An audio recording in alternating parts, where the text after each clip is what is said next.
minutes, so that we can be as efficient as possible with our time. Honourable members, the first presentation will be by Budget Justice Coalition. Can I see who's here? Budget Justice Coalition. Chairperson. Yes, Darren. All the presenters are present. Sorry, before that, are we having any apologies from the secretaries? Yes, Chairperson, from Appropriations. Mr. Sarupen is busy with online classes with the university, and then Ms. Ntlangwini is attending an organizational meeting. Thank you. From the Select Committee. From the Select, for that, Chair. Yes, sorry, Honorable Kaiso. Lubabalo? Yes, Honorable Dipuo is still struggling to come just to take for the meeting to take note of that. I don't know if you can hear Lubabalo. Okay. Thanks. Noted, Honorable Kaiso. Lubabalo, any apologies from the Select Committee? Yes, Chairperson. Thank you very much, Chairperson. We have got two apologies from the Select Committee on Appropriations Chair. It's Mr. Moletsane, Chairperson, and Mama Rahane. Thank you so much, Lubabalo. Then I'll request Budget Justice Coalition to start with their presentation. Chairperson, I'm just uploading the presentation. Okay.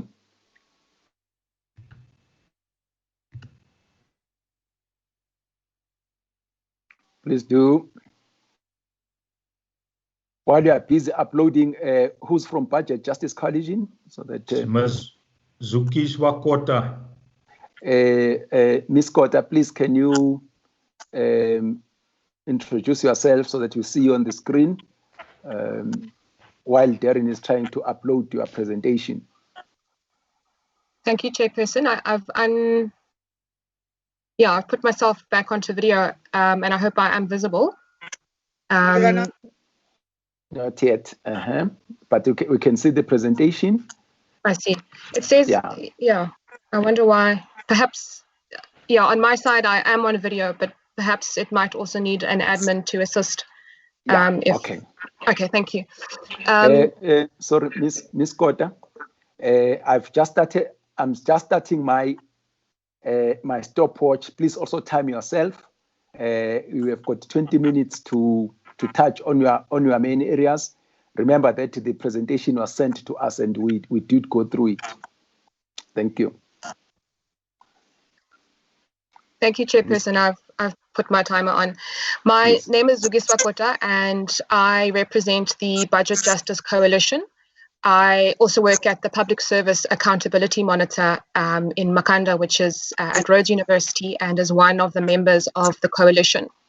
Perhaps just a very brief background of the coalition and why we feel the opportunity to be here today is important. We bring together a diverse group of civil society organizations in South Africa, and what brings us together is a commitment to increasing public participation within the budget process, but also to find ways to meet people's needs, or to use the budget, or to promote the use of budgets to promote people's needs and well-being. Our organizations are listed on the slide, and I'm aware that members have access to that. So if we have any questions around that, I'd be happy to answer, but for now, I won't go into detail. But needless to say, it's a broad, diverse group of organizations.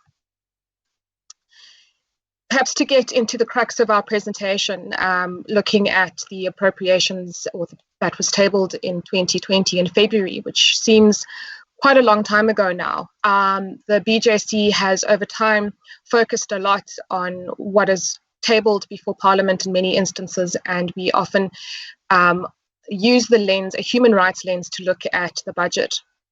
So we make this submission with the hope of contributing to what we feel may be measures to help citizens and the economy to recover from the impact of COVID-19. We are aware that the special adjustment budget is yet to come, and so what we focus on are what we've noted in the appropriations to date, and also make calls perhaps for the committee for areas that we feel are important to focus on in relation to their oversight mandate. Specifically in relation to the economic relief package that was announced to respond to the pandemic, we raise areas of concern that relate to procurement and responses to the social impact of COVID-19. In relation to the 500 billion economic relief package in particular, we do note that this is significant, and I think this is something that is worth underscoring. So at no moment would the coalition feel that this is not is a small measure. So we note that from the outset, given the limitations of our fiscus. We do, however, note other areas that we would like the committee to focus on in terms of asking particular questions about the economic relief package. We also ask questions about the 130 billion, which is intended to be reprioritized from the budget. We raise concerns, for example, about the extent to which new funds, new money will be injected. Where this will come from is also an area of concern for us, and many within the coalition have sought to ask those questions. We're also asking ultimately who any reprioritizations and new funding would benefit, which seems like a counterproductive or an obvious question with an obvious answer. But what we have found difficult to do, what we have found it difficult to find, is information ultimately that can assist with identifying specifically how the reprioritizations will be done in a range of areas. We also underscore that likely there will be savings made in terms of travel and accommodation, and we would want specifically to make particular calls in relation to how these savings should be spent, and of course to avoid cuts to health and education. A first call that we make is that we would like a much more distinct and solid response to addressing crippling hunger that we see. We contend at the moment that what we've seen in social grant allocations is simply not adequate, and we go into detail in our submission around that. We note also that with 55% of our country sitting below the poverty line in 2020 figures, this is an area of concern, and one that does require a much more concerted effort in terms of a response from our government. And perhaps what really we would like to emphasize is that on the one hand, even before COVID-19 hit us, we had a significant proportion of our population who are reporting to be experiencing hunger on a regular basis. But of course, with COVID-19, and there have been consequent studies, for example, subsequent studies done by the HSRC is one that really emphasize the point that lockdown has had an impact of deepening hunger and deepening this particular area of concern within communities. So, for example, that 24% of people were reported to not be able to buy food within the context of lockdown. And of course, the background to this is people losing their main sources of income, and with a particular lens on the informal sector. And another area of concern for us is that poor households in particular experience food shortages. So at a point in the middle of the month, research shows that many households are faced with inadequate food and hunger. And so, of course, the context of lockdown and the impacts of that has deepened hunger.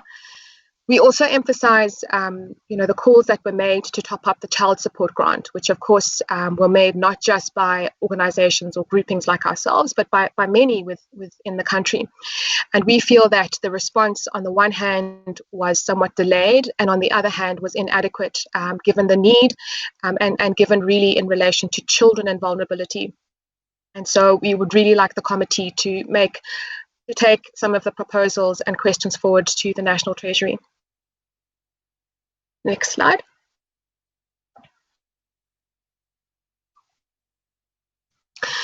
So another area of concern for us is the provisioning of basic services, which goes hand in hand with ensuring that people who already are in situations of vulnerability do not face further vulnerability. We would like the committee to emphasize areas of underspending within the fiscus. So this, for example, comes out of the 2019-20 budget review and is reflected on Vulega Mali, which is an open budget data portal. What we emphasize there is an underspend of 250 million rand in one particular program relating to electrification and energy. And here, what we really emphasize is that basic services like electricity and communities are fundamental, and we cannot have a situation where there is underspending that would ultimately or otherwise have a direct benefit for communities who are currently without basic services. And so again, here, in terms of underspend in particular areas, we would really call on the committee to support us in making this call to entrench and strengthen the fiscal management in particular departments. We call also for a look at a special health budget, or the consideration of creating a special health budget. We are particularly concerned with areas that relate to education and health. And where health is concerned, the BJC has often highlighted what the impact of critical human resource shortages has. And here I've actually copied our call verbatim because it is an area of significant concern, and one in which we feel the impact of the pandemic is already showing both anecdotally and in reports from departments is already showing severe impacts. So we call on the committee to request the Department of Health to consider making information, in fact, to make information available about personnel numbers and vacancies. And in particular, we would like to request an engagement, or that committees really engage with the National Treasury to work on a special health budget, which should include provisioning for key vacancies that must be filled. We expect, and likely already this is an issue, that the need for particular critical personnel will be deepened with the impact of COVID-19, virologists being one, and other medical professionals. I will leave out the specific areas that we feel that we posit may bring about a need for additional budgets. Ms. Kota, next slide. Just a second. Just sorry to interrupt you. No problem. My screen is blank, Darren.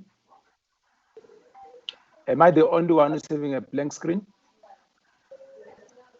Chair, everything is fine on my side, so I don't know what's going members, on. Are you fine? Yes, The screen is visible, Chair. No, Chair, mine is blank also. Okay. The screen is visible. No, Co-chair, that's fine. Blank. No. It's fine. I can Perhaps see it from Mine is somewhere blank. else. No, that's fine. I take it will be a problem on our side with connectivity. Let me allow Ms. Kota to continue. I'm looking at the presentation that was sent to me in the meantime, but it's fine if it's visible. The problem is on our side. Yes, Honorable Njadu. Yes, Honorable Njadu. Yes, I'm fine, Chair. The screen is fine, Chair. Thank you. Okay, perfect. Continue, Ms. Kota. I know you have taken your minute. Please continue. Thank you, Chairperson. Hopefully, I'll still finish in time. I'm on slide 7 of the presentation, and what's highlighted there is another area of interest for us that we hope the committee will provide some support or perhaps engagement on. And it is that the country often sits very high in relation to budget transparency. So the results you see on the screen or on your presentation are what came out of the most recent Open Budget Index, which essentially scores countries, 117 countries, in relation to the openness or the degree of openness and transparency of their budget documents. South Africa being a top performer globally, so that's something to look to be proud of. What we are concerned about are the issues of public participation and how we score very poorly in this regard. And this relates to the creation of formal opportunities for members of the public and civil society to participate in the budget process. I raise this in this particular presentation because I think it's something that many I know in the committee are concerned about, and is an area that that needs significant improvement.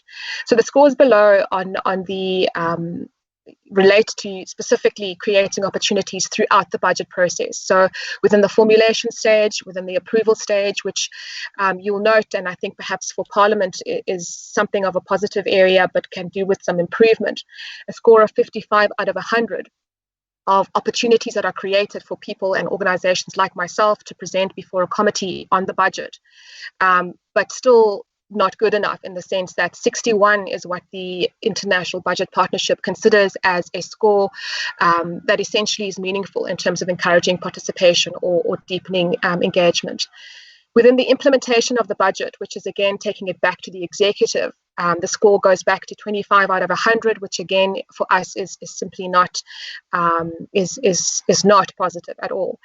And lastly, perhaps of surprise to many, has been the participation score for within the audit phase of the budget process, which relates to the Auditor General or the Supreme Audit Institution, which is the AG's office in this case, which scores 0 out of 100 in relation to creation of formal opportunities for members of the public and others to engage in budget processes.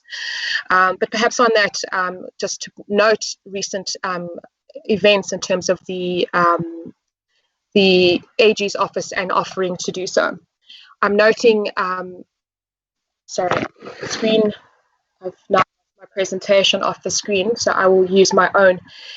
Just in the last few minutes, what we would like to focus on is the content of, or the context of, emergency procurement, which of course, procurement broadly speaking is an area worth interrogating. But in the context of COVID-19, we call on the committee to perhaps strengthen their oversight by making use of budget data portals and a range of other opportunities.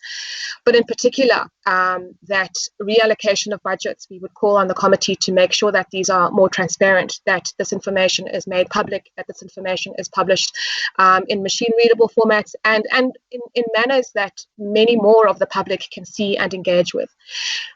Even as organizations with relatively good access to such information, we have found it very difficult to follow with ease the processes of procurement, to track procurement data relating to COVID-19 and its response. So we also note a recent statement by Minister Mboweni, who committed to announcing the detailed budget adjustments in due course, and we acknowledge that. But at the moment, we would like to again encourage the committee perhaps to consider engaging with the AG's office, who've offered to provide support to municipalities and provinces. And we would welcome the suggestion suggestions and support from Parliament in this regard. Wrapping up, we have a list of recommendations, many of which are detailed in the fuller presentation, the fuller written submission. But perhaps above all, we really would like the committee to champion issues of transparency and make sure that decision-making within this context is open. We, in fact, underscored this imperative even before the onset of COVID-19, with a particular lens on Budget 2020. We also call on a strengthening of the social grant component of the economic stimulus package. As I indicated earlier, we feel that this is not adequate given the research we've tabled before the committee and our concerns in relation to the need on the ground.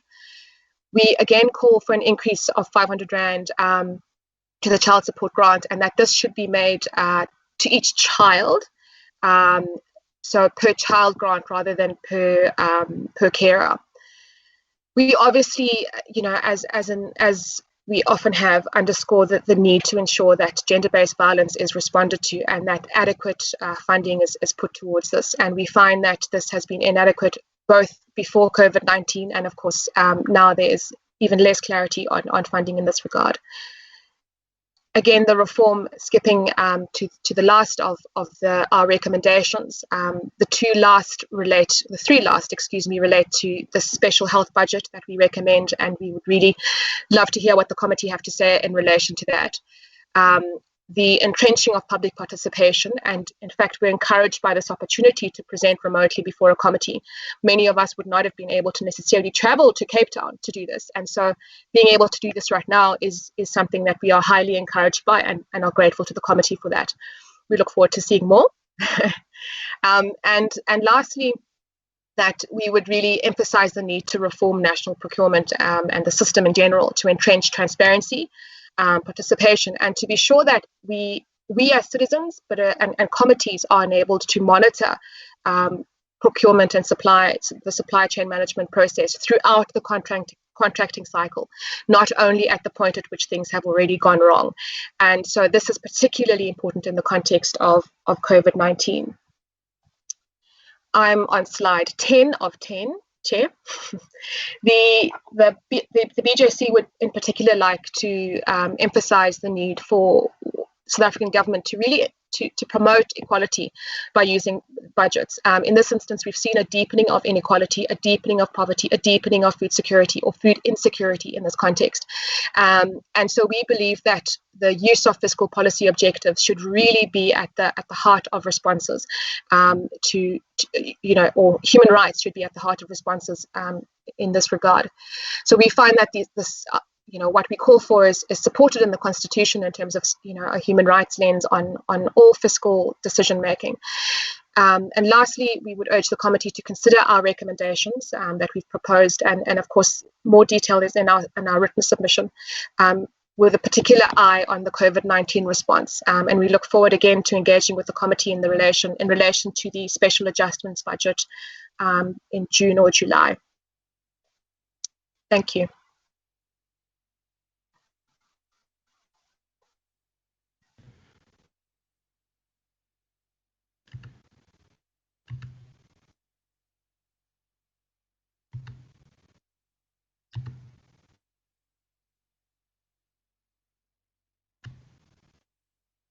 Chair, you're mute. Hi, can you hear me? Hello. Hi. Thank you, Ms. Cotter, for the presentation. We are now going to have COSATU. COSATU, as we have said, Ms. Cotter was just on time. Thank you very much. We'll then request COSATU. Who's there from COSATU? Darren? Matthew Parks is here, Chair. He's ready to present. Matthew, please time yourself. I know workers have a lot of things to say on this budget, but there's 20 minutes, and then we want to engage with yourselves after this. So please start. Okay. No, thank you, Comrade Chair. Yes, I'll try to be on time. And if I misbehave, Comrade, the other chairperson will reprimand me very quickly. Let me also apologize, Comrade Chair, if I do repeat some issues that members might have heard from us over many years, because many issues do carry throughout the period. But I think it is good to see members, and it's good to see they look like they're all in good health. So yeah, let me cut straight to the PowerPoint. I think Darren will just manage it for me, so we can go to the first slide, Chair. I think, Chair, it's a bit of a juggling act with this budget because so much has happened in the last 2 months. So I'll try to deal with our concerns and proposals for the existing budget, but also to raise some of our expectations for the coming supplementary budget that will be tabled in about 2 weeks' time by government and Parliament. Chair Lucas COSATU, our key concerns about going into this existing budget was that we already had a 40% and rising level of unemployment. Across the many sectors of the economy, workers are being retrenched. And of course, you members would know we have huge levels of inequality and poverty. But Chair, also our members were feeling the brunt of the collapsing SOEs in many areas because they're not being paid on time. Collapse of many municipalities. We have about 27 municipalities which are no longer able to pay workers on time. And of course, the declining levels of service delivery in many departments and provinces. I think, Chair, to be stating the obvious that we are concerned about the rising levels of corruption and wasteful expenditure. And of course, the very worrying levels, even before the shutdown, of the declining levels of revenue as given by SARS. And then, of course, Chair, as we all know, that we were already in a recession before we even went into the lockdown. Next slide, Darren. Chair, I think we really had hoped as COSATU in the budget speech by the Minister, Comrade Mboweni, to have seen some kind of coherent and decisive response from government to the many economic, governance and budgetary crises we faced. We had really hoped to see a stimulus package, a clear fleshing out by the different departments of the jobs and investment commitments by government. Only in about 5 or 6 departments were there any clear job creation targets. We had really hoped to hear a plan to get us out of the recession, back towards growing the economy, or a plan to fix the many SOEs, a plan to deal with the debt issues, and then, of course, Chair, the plan to expand the mandate of the Reserve Bank. I must say, Chair, we're quite pleased with the role the Reserve Bank has played during this shutdown, and that is the kind of work we had hoped to see them playing throughout this period. Next slide, Darren. Chair, I think, yeah, one concern about the lack of a stimulus plan is that how would the existing budget have a positive implication for rising levels of unemployment? We didn't see what would take us out of the recession. Chair, on the issue of corruption, we see very few consequences for those who have looted in the state, in the SOEs, both in the public service and in the private sector.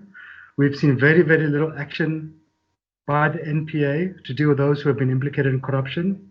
Next slide.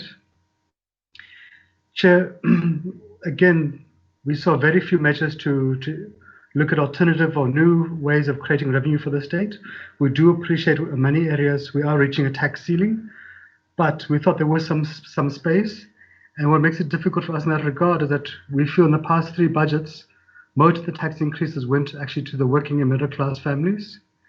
The only thing we could really get out of this budget, Comrade Chair, was a fixation on the public service wage bill. Next slide. Chair, so I think we are pleased that government is going to table a new budget, I think on the 24th of June, or supplementary budget rather. We will really hope to see a significant cutting of funding on many fronts which are no longer critical or relevant. And the government needs to be quite bold and decisive around that. We'd hope to see a significant shifting of funding towards key departments which are on the front line of fighting COVID-19, such as health, the 2 education departments, transport, human settlements and water, but also key departments like employment and labor, but also trade and industry in terms of growing the economy and energy and so on. Next slide. Chair, we as COSATU, we do welcome the 500 billion rand economic relief measures announced by the President last month. We treat that as economic relief measures for now, not a stimulus plan. So hoping in the stimulus plan we'll really see a very bold and decisive supplementary budget. We'd want to see a stimulus plan of not less than 1 trillion rand if we're going to counter, and we know the figures are not certain yet, but you get projections of up to 16% GDP contraction. And of course, we get many projections of unemployment pushing past 50%. We would want to see stimulus relief rather, Chair, being conditional to businesses, that government will give you a stimulus relief, loans, etc. But it must be conditional upon those companies not retrenching. They must save those workers. So we can't use workers' taxes to save a company and then they go and retrench workers. We'd also want to see government being very creative and to see how can they incentivize the stimulus plan and link it to job creation. So if an employer can show they're creating new jobs, then those stimulus loans could be written off as grants, etc. Chair, you would know that right now, 90% of workers have gone back to work, but there's about 10% of workers who can't go back to work, either because they're above the age of 60, or they have existing comorbidities, or they're in high social employment sectors like hairdressers, cinemas, entertainment sectors, and there needs to be some dedicated sectoral support for those industries. You know, your tourism, your hospitality, hotels, etc. Chair, I know members will say correctly that where will we get money from? And we have to be honest, government on its own will never have enough money. If you look at the road backlog, it's about 600 billion rand. And there simply is not enough taxes you can raise to fill the holes. So it means the private sector must come to the party significantly. We think we must simply use Regulation 28, which provides for investment funds to invest up to 10% of their assets in alternative investments. We think these need to be impact investments, and these need to prioritize key economic infrastructure, which will help grow the economy, help stimulate it, help create jobs. Chair, we think critical ones has to be the issue of ports, because that will help us to boost our manufacturing exports, agricultural exports, etc. You just simply need to go to Durban or Cape Town Harbour to see the huge backlogs there. We need to invest in rail so we can get freight or goods to our ports quickly. We can get workers on time to work. We need to sort out the crisis facing Eskom and the energy sector as a whole, so it can become a growth sector for the economy and not a hindrance to industry and not a burden to consumers in the state. I think, Chair, we'd also want to see water issues being sorted out, because it's another major impediment to growing the economy. Then, of course, investing in education and health as part of growing our human capital.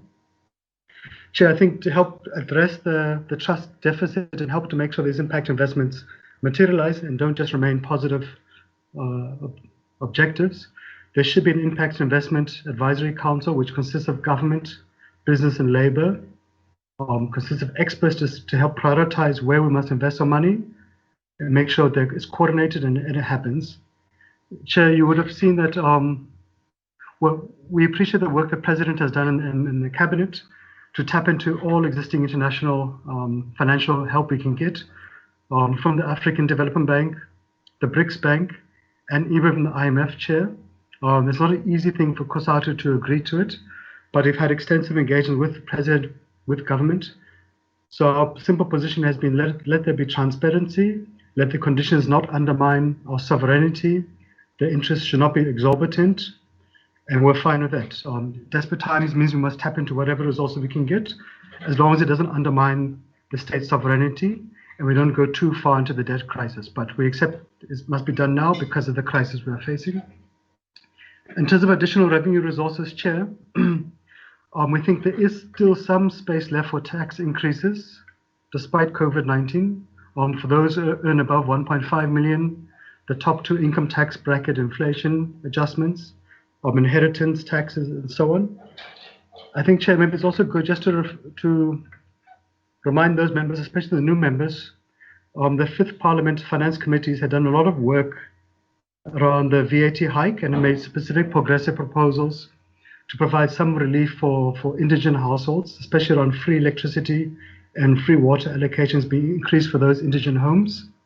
And that hasn't been done yet by the Sixth Administration. We think that's something we need to push as a way of helping those poor households. Chair, I think we do appreciate the new management, the new leadership of SARS. They've done some excellent work, but we think there's much more work that needs to be done, especially around illicit goods, in particular with regards to tobacco and clothing. But just generally, it's quite alarming, Chair, that only about 5% of containers coming through our harbors are inspected. It really must be 100%. If you can get it up to 100%, Chair, that's additional revenue for the state. It helps to ensure the state subsidies to industry is not undermined. It'll help grow jobs and grow industries. So, Chair, we cannot understand why in this day and age we're not inspecting all containers coming through the harbors. Next slide. Chair, on the issue of corruption, we really feel that despite the cleaning up in some parts of the state, there's not enough being done. We really want to see comprehensive anti-corruption places being put in place, forensic audits of all departments, SOEs, municipalities being put in place. So we really get a sense of how much has been stolen, how much has been recovered, who is being held accountable, etc. We've had about 4 commissions of inquiry, but we see very, very little being done by the NPA and by the departments to implement those recommendations of those commissions. And that for us is quite worrying, Chair. Next slide. Chair, I think we'd also want to see moving towards lifestyle audits of all leaders from national, provincial, and local government, but also including management as well as supply chain officials. We're quite worried that the role of the Chief Procurement Office seems to be eroding over the past few years. We want to see it being beefed up and to be spread across, especially to SOEs and provincial and local municipalities. Next slide, Chair. Chair, I think one other key thing which is quite critical is the public procurement bill. If we're going to revive the economy, local procurement will be central, both for government, for the private sector, and for consumers. We'd want to really see that Treasury bring that bill to Parliament quite quickly, and it'll really be a strong, comprehensive bill. Chair, I think we're hoping in this supplementary budget that there'll be a significant effort to reduce wasteful expenditure across the board. Next slide. Chair, much has been said about the public service wage bill. I think just a few points. One is that we feel it is quite stable. It's been at 35% of the budget for the last 10 years. It only really increased in 2008 when the public service headcount was increased to provide for more teachers, nurses, and doctors. And in fact, the headcount has been decreasing by about 1% per annum. Chair, it's also important to remember that in 1994, we had 34 million South Africans and 1 million public servants. Today we have 57 million South Africans and about 1.2 million public servants. So it hasn't grown exponentially in terms of the monetary amount or the headcount amount. And of course, Chair, I think right now we actually feel with COVID-19 that all the public servants are playing, from law enforcement to healthcare to education. We actually need to have more public servants being employed. Where we think you can make cuts is around management, Chair. I think next slide. Chair, so our simple proposal around the wage bill is for the government to honour the existing wage agreement, to further reduce the positions and the perks of politicians and management. We really want to see, especially the SOE management posts being significantly cut, salary cuts being introduced there. We think there should be a single collective bargaining process for the entire state. So not just the public servants, but also the parastatals and the entities as well, which is really where you find the huge levels of a public service wage bill bloated at the top.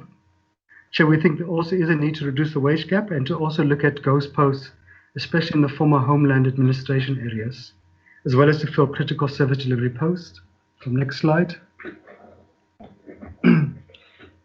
Chair, we are quite worried that many SOEs, workers are being retrenched now, or the salary is not being paid, or the pension contribution is not being paid. Chair, we think that there is a need to reconsider that and look at alternative options. Chair, there also is a simple issue of management.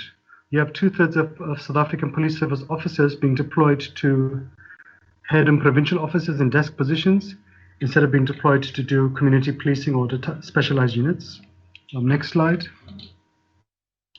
Chair, in terms of specific departments, and what we hope to see in the supplementary budget, in terms of a shifting of funds to those departments, is this following 12 departments. Around DTI, we need to think there's a significant capacity needs to be given there, especially for the 14 sectoral master plans, which are quite critical to growing those industries. Employment and labor, if we're talking about enforcing health and safety plans on all 2 million workplaces, on public transport, we need to significantly, in fact, we need to triple the existing just under 2,000 labor inspectors. Next slide.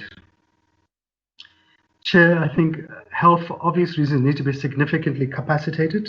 We're quite worried that in the existing budget, it looked like we're actually postponing the NHI implementation targets. But again, there's a massive need, and members would know very well from their constituency work, the under-resourcing of healthcare infrastructure. And in fact, we want to see the healthcare workers right now working in our communities being appointed on a permanent basis, and to also see the appointment of transport health inspectors.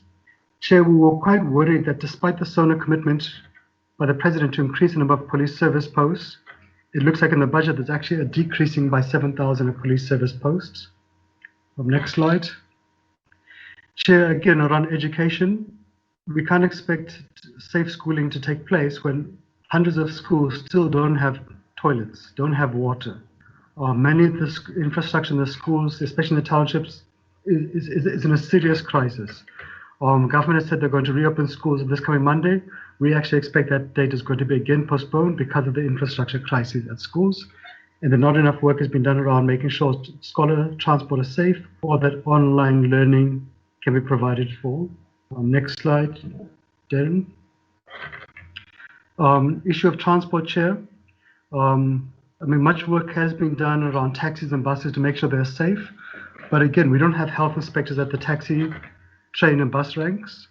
Metro Rail, Chair, is critical for most urban workers to get to work, but most Metro Rail lines throughout the country cannot open because they don't have a serious health and safety plan in place.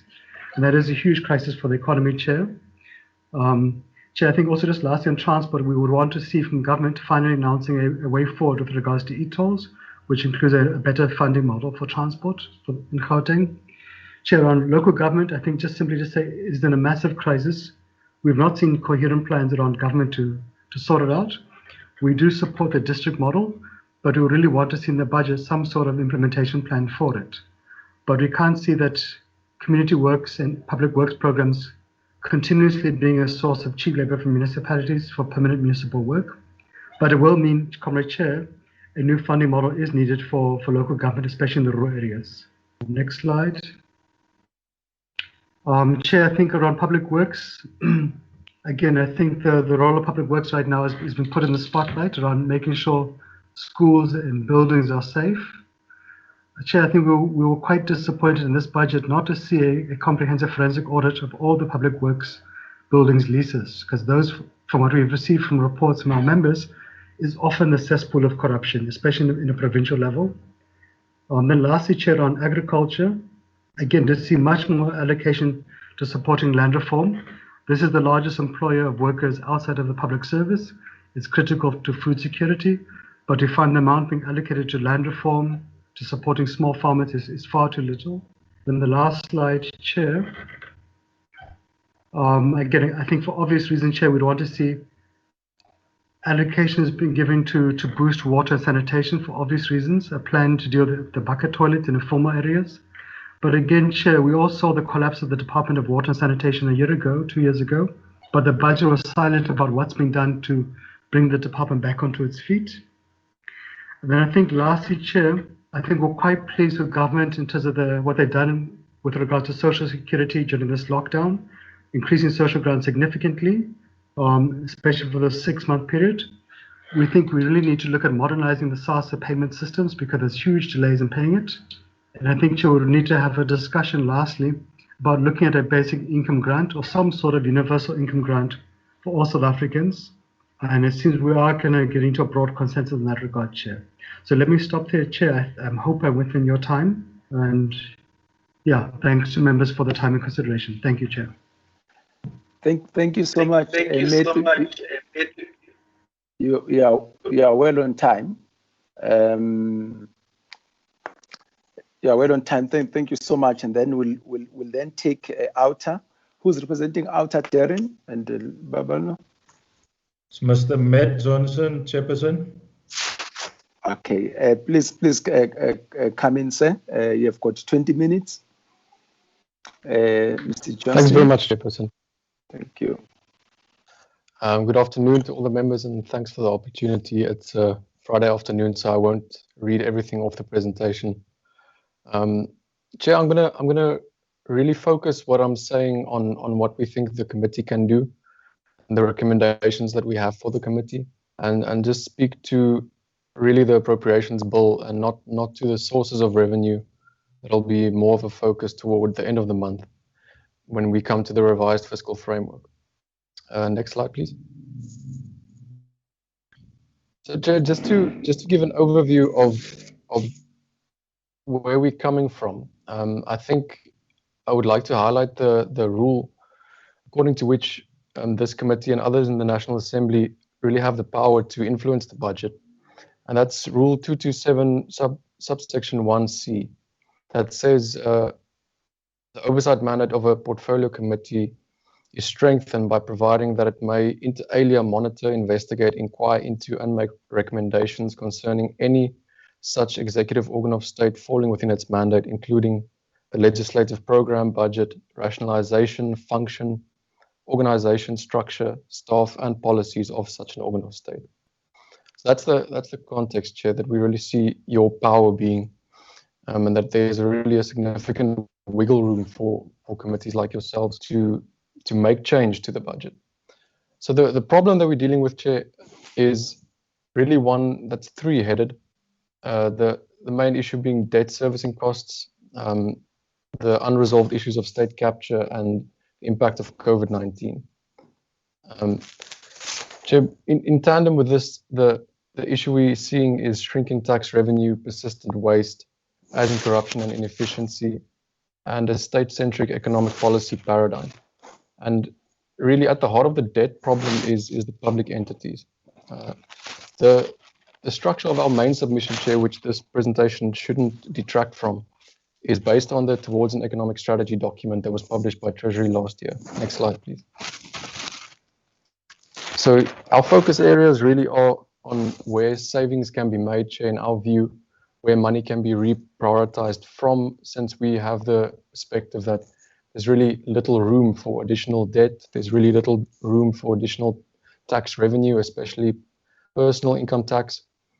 And we're focusing on a few public entities and sectors where we think savings can be made, and they're listed below. I take it for granted that the members have read the content. Thank you, Chair.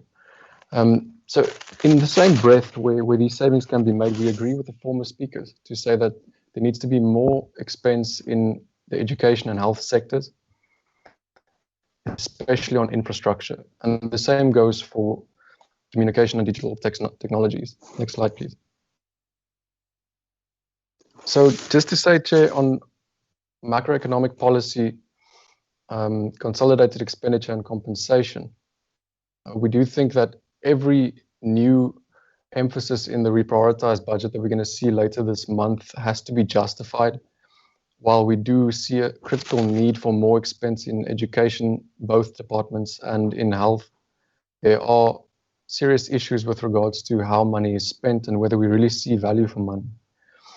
So we really have the conviction that the transformative potential of public spending has been very constrained because of over-concentrated spend in specific sectors like energy, defense, public enterprises, transport, and to a much lesser extent, water and sanitation. In general, Chairperson, I think we really hold the view that there are many small expenses, such as pictures of key people in cabinet that are reprinted every time there's a cabinet reshuffle in all offices across the country. These kinds of simple expenses that can be cut. The same to be said for Parliament and how the logistics of Parliament really cost the taxpayer quite a lot of money. And the solution that we're using at the moment is really a nice change. Next slide, please. So a key issue that we see is in local government. We believe that in terms of the appropriation bill, more should be allocated to the regional and urban development legislative support item, which is really all about reform. As the previous speaker said, we really agree that there has to be a rethinking of how local government spends money, how money is transferred to municipalities, and whether it should be in cases where municipalities have repeated qualified audit outcomes. Chair, this just can't continue as usual. We also believe that provincial government has a much bigger role to play, and that committees like this one and other portfolio committees that are more specific in cooperation with Portfolio Committee on COCTA and the select committees can really intervene there. Next slide, please. Energy, we do think that there's a problem in repeated appropriation to the department because the targets have not been achieved year on year, but the appropriation remains the same. Chairperson, we think that the committee can take a much stronger stance in really cutting these appropriations when the department doesn't improve its performance. We believe that allocations must be really in connection with performance outcomes. We saw that there is a proportional increase in the allocation to nuclear energy, and we do think that the plan to procure a big chunk of electricity generation through nuclear energy doesn't align with the IRP. And we think that for this reason, Chair, that the allocation to Nexa should be reduced to 2018 levels. Next slide, please. On the Central Energy Fund, we strongly disagree with the suggestion that was recently made that they should get a portion of the fuel levy.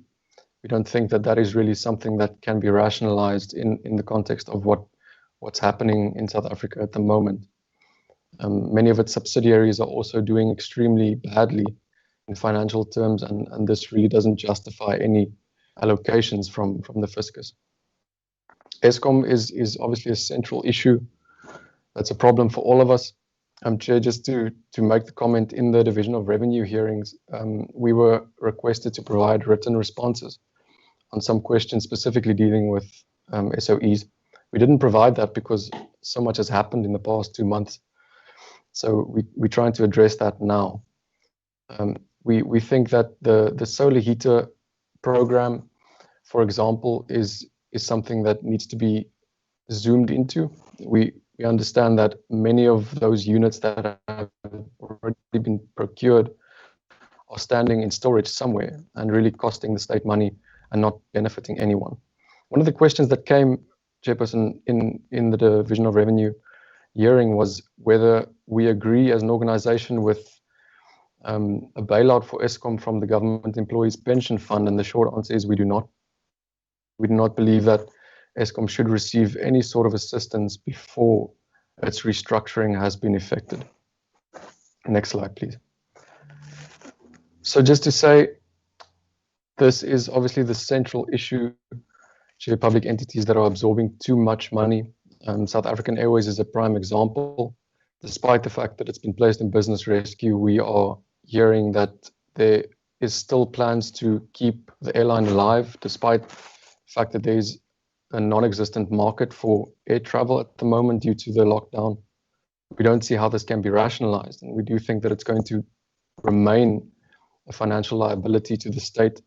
And in light of that, if government insists on retaining a national airline, we believe that it has to be restructured in a way that will really limit the liability and the exposure of its financial performance to taxpayers by, for example, bringing in equity partners to a very, very big extent. Next slide, please. So just to zoom into this a little bit, Chair, I'm not going to go through all of this, but that is really what I just said. Next slide, please. On Transnet, Chairperson, it really brings to mind state capture and the issues of procuring locomotives. In the appropriation bill as it stands, there is a focused item on renewing the fleet in Transnet, and I think I should also mention what the previous speaker mentioned under PRASA, the Metro Rail being an equally important problem. We do think that this kind of allocation must go hand in hand with resolutions coming from the Zondo Commission, for example, and that it should not just be given blindly. And these issues have not been resolved, and people who have been responsible or alleged to be responsible for massive wastes of taxpayers' money haven't been held accountable. We believe that should happen immediately. Chair, just to say, on PRASA, I don't think it has its own dedicated slide. We note from the Competition Commission that they have suggested that Metro Rail should be unbundled from PRASA, and I think that's something that the committee should apply its mind to. Next slide, please. On the Department of Education, Chair, just to really give an example of qualitative issues that must be dealt with before appropriations can increase, which we really believe it should. The CETAs are a central problem, which we as an organization have been doing research on, some investigations into, and it looks quite bleak. And we can see that there have been many instances of corruption. And this is a cluster of entities that receive transfers from the Department of Higher Education, and we believe the committee should really scrutinize that. Next slide, please. Water boards and the water trading entity, Chair, we think this is a really crucial issue. The provision of water and sanitation infrastructure is a human right, and it's not delivered everywhere, especially in more rural provinces like in Mpumalanga, Limpopo, and the Free State. There are problems with this infrastructure, allocations are made, and we just don't see delivery as a result. And to really speak to this, which was also part of the Towards an Economic Strategy document published by National Treasury last year, was a recommendation for an independent water regulator that can really intervene and be a little bit more objective in overseeing what's happening with all these conflicting interests between water boards and municipalities. Next slide. In conclusion, on the public entities, Chair, there's been a review of how many public entities are really necessary, how many state-owned companies are really desirable and sustainable in financial terms, and whether it's benefiting the public in any way. I think the first exercise that was done was in 2012. Chair, we really need to see a reconsideration of how many of the many state-owned entities we have are necessary and whether they are worth the money that is spent on them. We also believe that for those few that are not audited by the Auditor General, that perhaps they should be. And we think there needs to be some sort of a policy reform in civil society. There's been a lot of discussion on an overarching SOE Act, but we do note that the Public Enterprises Department has been talking about a government shareholder management bill for some time. And we would urge the committee to really engage with the Portfolio Committee on Public Enterprises to ask whether that is forthcoming, and we believe it should be. Just some general measures that we believe the entities that are really desirable and that should stay can take is the sale of non-core assets and alternative cash injections to government guarantees and bailouts. Next slide, please. We also think there can be a lot of equity partners to be introduced in a very strategic way. And we believe that the appointment of board members of senior management should be done in a much more transparent way. We believe there should be at least some degree of participation in those processes, Chairperson. We note in the high-level panel's report, which is a very, very good document, that made exactly this recommendation, that there needs to be more participation in how these appointments are made. Next slide. On transport, we think the central issue that hasn't been resolved is the e-tolls matter, as Matthew mentioned.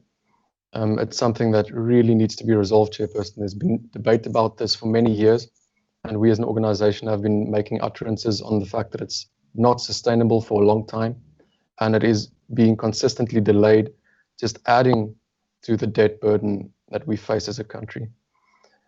I'm referring here to the rolling stock fleet renewal program under PRASA that I mentioned earlier. This really needs to be looked at with keen eyes, Chair.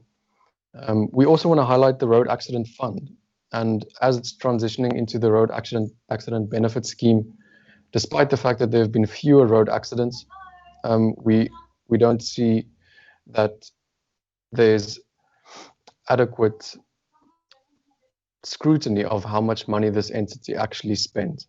Next slide, please.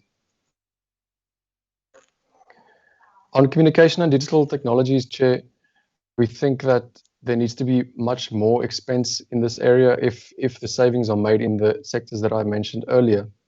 We believe that this can really be beneficial. We note that 1.7 billion rand goes to the ICT enterprise and public entity oversight, but we think that there needs to be a lot more investment in infrastructure. Next slide, please. On water and sanitation, Chair, drawing close to the end, as I mentioned earlier, we really think there needs to be improvements in how money is spent in this sector. There was going to be an inquiry into water and sanitation in Parliament. That didn't happen.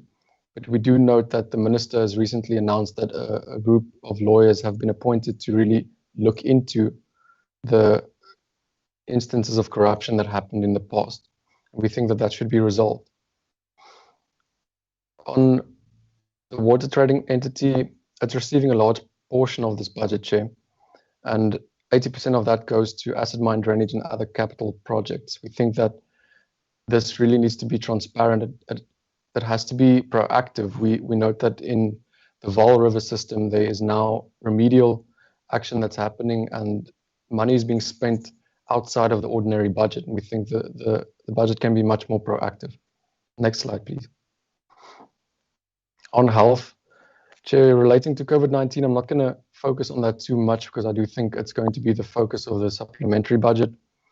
But we understand that there needs to be more spending in this area. Over the medium-term expenditure framework, the spend on infrastructure in education and health is actually set to decrease, and we don't see that as something sensible. We think it should increase, and we also note the delay of the National Health Insurance Plan, which is a problem in light of what's happening now. We are strongly supportive of universal health coverage, but we believe that it has to be a focus in the budget, and there has to be really strong oversight of how that money is going to be spent and where it's going to come from.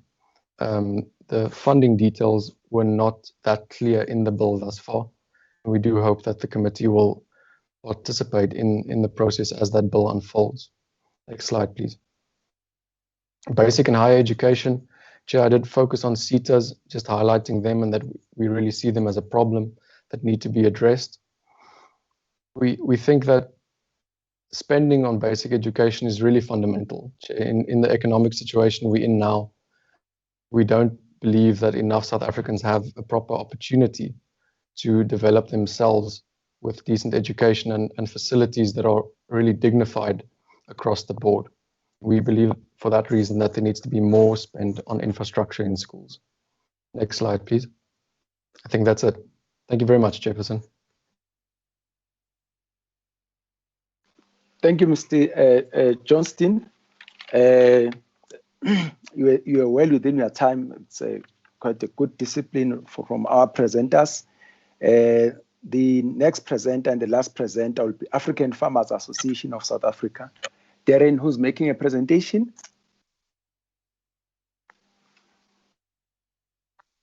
Hello. Chairperson, it's Mr. Masitela. Mr. Masitela. Yes, Chair. Okay, African Farmers Association, you have got 20 minutes to go through your presentation. Yeah, welcome. Thank you, sir. Thank you very much, Chair. Thank you very much with the members of the Committee of Parliament. We are highly appreciative of the opportunity that we are given. With me, I'm led with the President, Dr. Masati is here, the TG, Mr. Mtembo, and the SG, Mr. Masoka, are here with me. In this presentation, Chair, operating within 20 minutes, I'm going to just run through the slides because we have sent the slides to the Chair, but I will re-emphasize the issue that we want the committee to look into. We did not focus on COVID-19 precisely because we think that the supplementary budget will deal with that issue. The outline of our presentation, Chair, I'm not going to deal with it. Going to the next slides, we are focusing on the problem statement in agricultural sector. We are identifying this because there are three fundamental things that we wish the committee to ponder around and help the farmers to deal with. Firstly, is to increase the annual budget of agriculture by 25%. Secondly, to increase the participations, or put it differently, ensure that there's inclusivity in the agricultural sector where Black women and youth are integrated into agricultural sector. The third point is to ensure that with the budget, the amount of money that's going to be utilized, it enables the access to the markets for our farmers in general. And lastly, to look into the rethinking on how to cooperate between national, provincial, and local government. I'll deal with those matters with my slides. The problem statement identifies those things. To say, one, there is a widening and dual agricultural sector in South Africa. There's a huge decline of investment in agricultural sector in the country. There's a non-coordinated agricultural development in South Africa, as well as non-support for financial development in agriculture in South Africa. As a result of that, there's a huge decline of agricultural funding in the country, and therefore we're thinking that this committee should help us in dealing with the situation. The other problem that we are faced with in the country is the high number of youth unemployment, specifically educated or learned young people who have studied agricultural sector.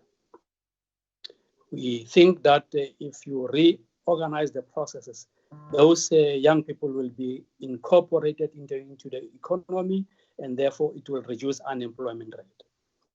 The last point that we say is a major problem in the country around the lack of funding for agricultural sector is the hunger and poverty in the country, particularly household food security. You can argue the point that South Africa, it's not hungry, it's not it does not have hunger, but the food security in South Africa, it's a major issue. I'll deal with those matters at the later stage.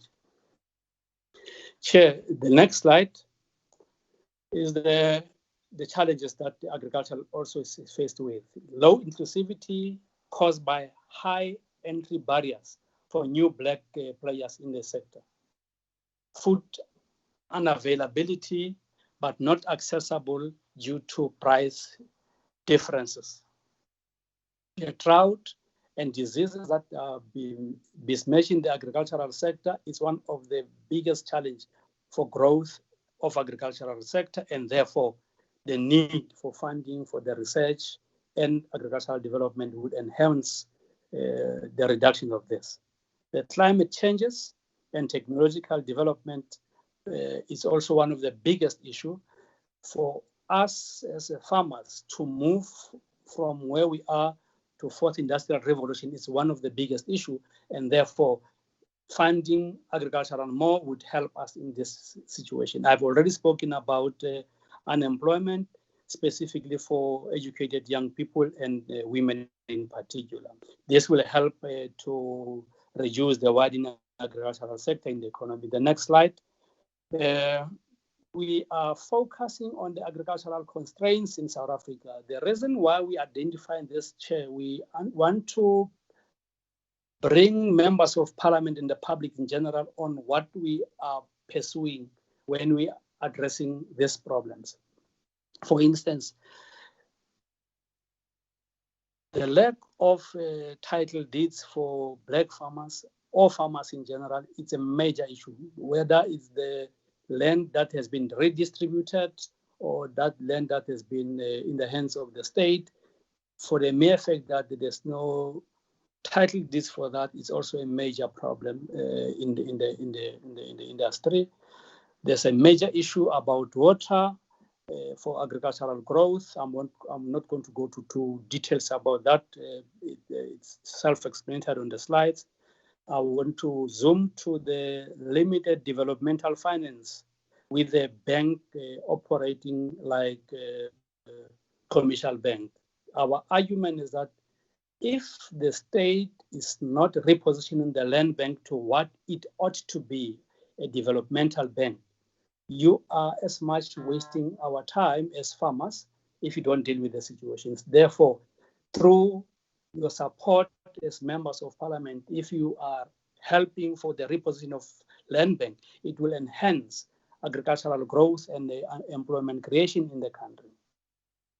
Without dealing with the climate changes, drought, which I've actually touched on, the issue of the market, it's a massive problem. There are many farmers who have products.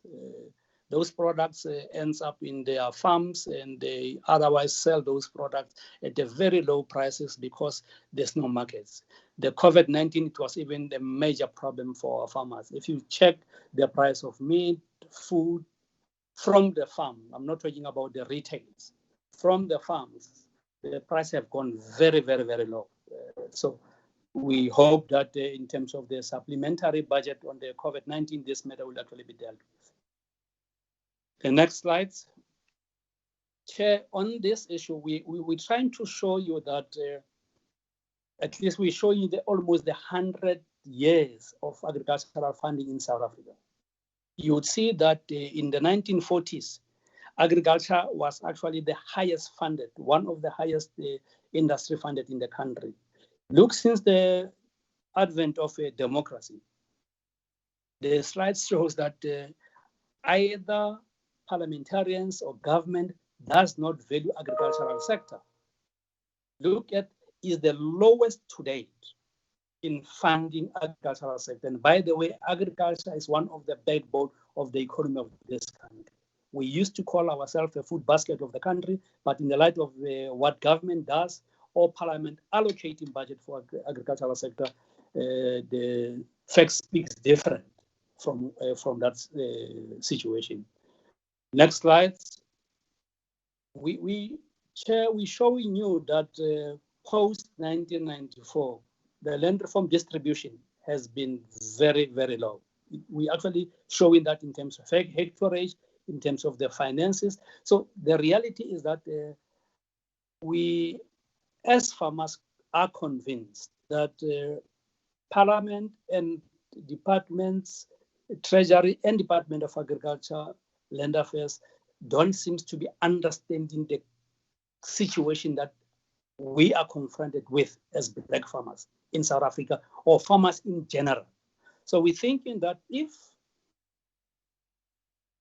Parliament could allocate more money for land redistribution and allocate support for those distributed land, you would actually have a better way of dealing with the situation in the country. So I am not going to go to details of what happened when we enter into the debate.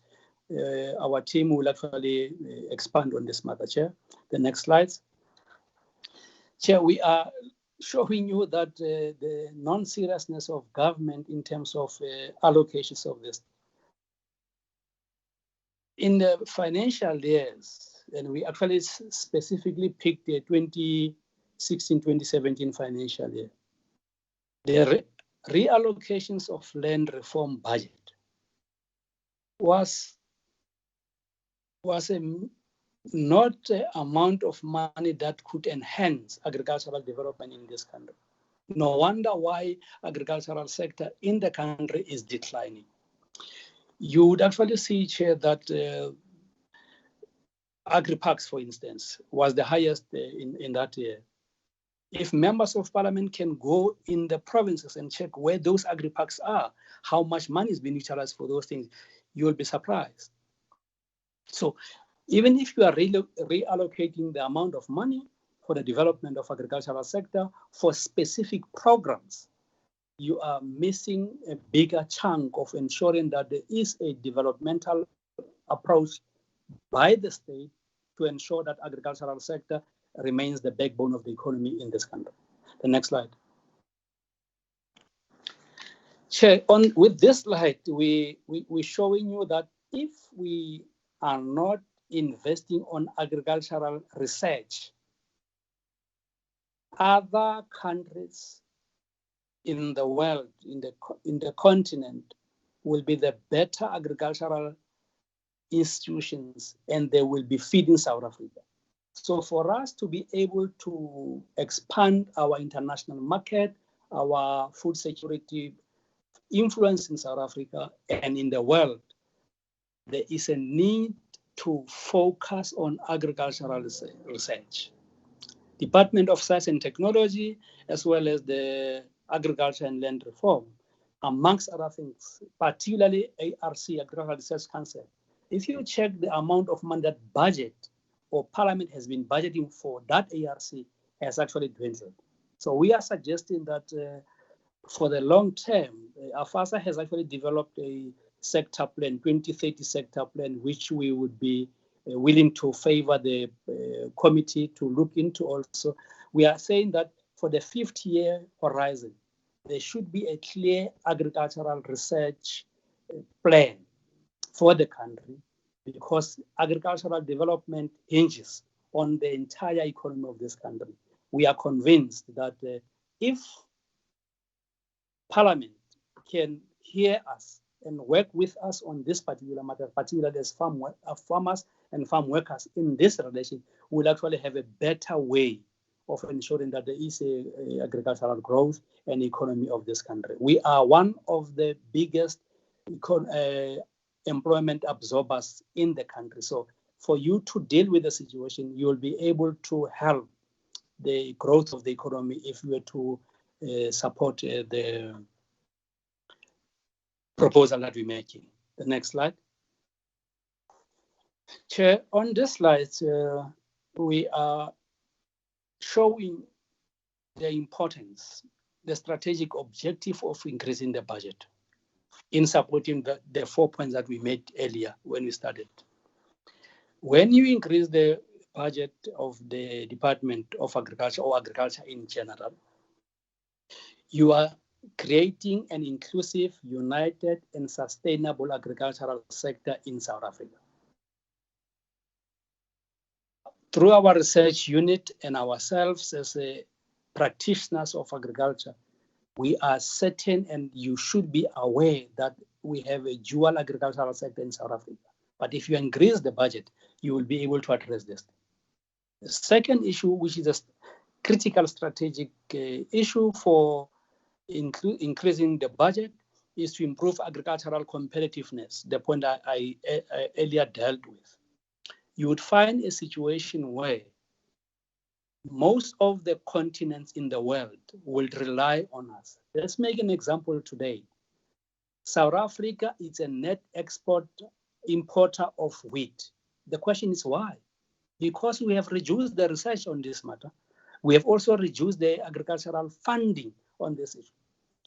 And this is a major problem for agricultural sector. And we are going to be dependent on other people. If you look into today, in South Africa, We don't have seed banks, if you like. If anything goes wrong in this country, we're going to be reliant on other worlds or countries for agricultural production. And why did we kill that thing? Is because we didn't budget enough for agricultural development in this country. The other part, Chair, if you budget more for agricultural development in South Africa, you are going to mobilize the resources for food security and economic growth, because you must put your money where your mouth is.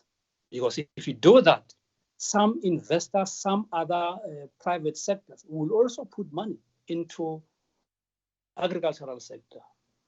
And lastly, Chair, if you increase the budget, this will improve employment significantly for youth and young people. The last slide, Chair, I'm going back to the point that I've raised. We are asking you to help us to persuade the state to increase the agricultural budget minimum at least by 25% per annum. That's the minimum we're asking.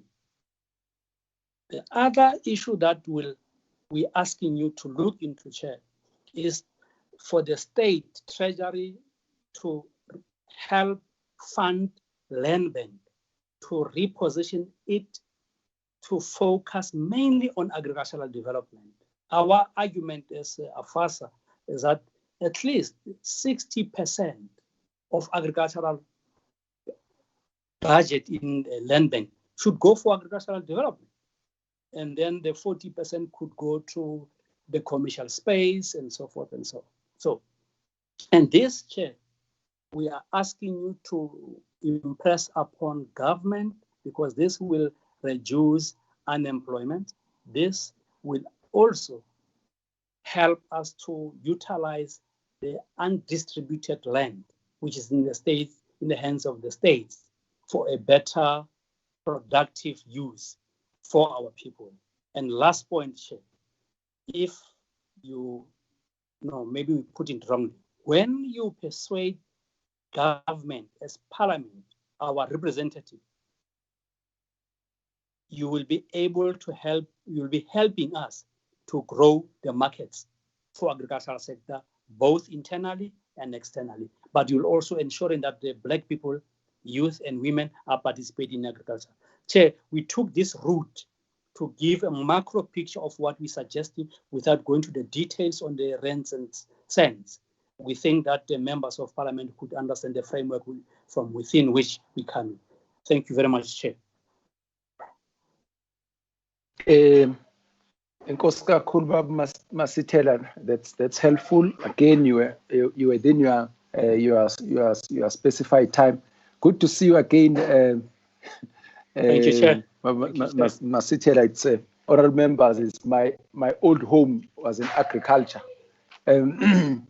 So oral members, we've had presentations, 4 presentations. From Mr. Masithela, from Mr. Johnston, from Comrade Matthew, and from Ms. Cotter. So it's your turn. You have got you hit two birds with one stone presenters today, because you are presenting to 2 committees. Just to recap on that one. Is the Standing Committee on Appropriations, which is from the National Assembly, and the Select Committee on Appropriations, which is coming from the National Council of Provinces. So, as I'm saying, we have got 2 birds with one stone. Honourable members, you know how we do it. We'll allocate 3 minutes per speaker from yourselves, and then try to compress all your questions or your remarks on those 3 minutes to allow everybody to have an opportunity to interact with the presentations that have been given to us. Please, I know it's a little bit, just shout your name, because I was trying to find out from Darren whether he's got hands there, but let's just shout your names. I think I'll be able to get our names here. Let's hear who's starting. I do have 3 names, Chairperson. Oh, who's there? It's Lubawalo here, Chairperson. I do have 3 names, Mr. Ryder, Mr. Okamp, and Mr. Karim, Chair.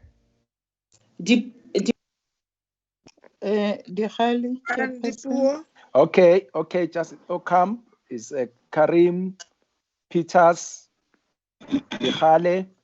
Please don't forget Mr. Ryder. Please don't forget Mr. Ryder, Chair. Yeah, I started with him. Oh, okay, thank you, sir. Jadu. Jadu. Honorable Jadu. Yes, Chair. Come again. Tutoit, Yes, Honorable Chair. Yes. Honorable Tutoit. Yes. Mine is up, Chairperson. Honorable Joseph. Thank you. Mine is also up, Chair. Honorable Kaiso.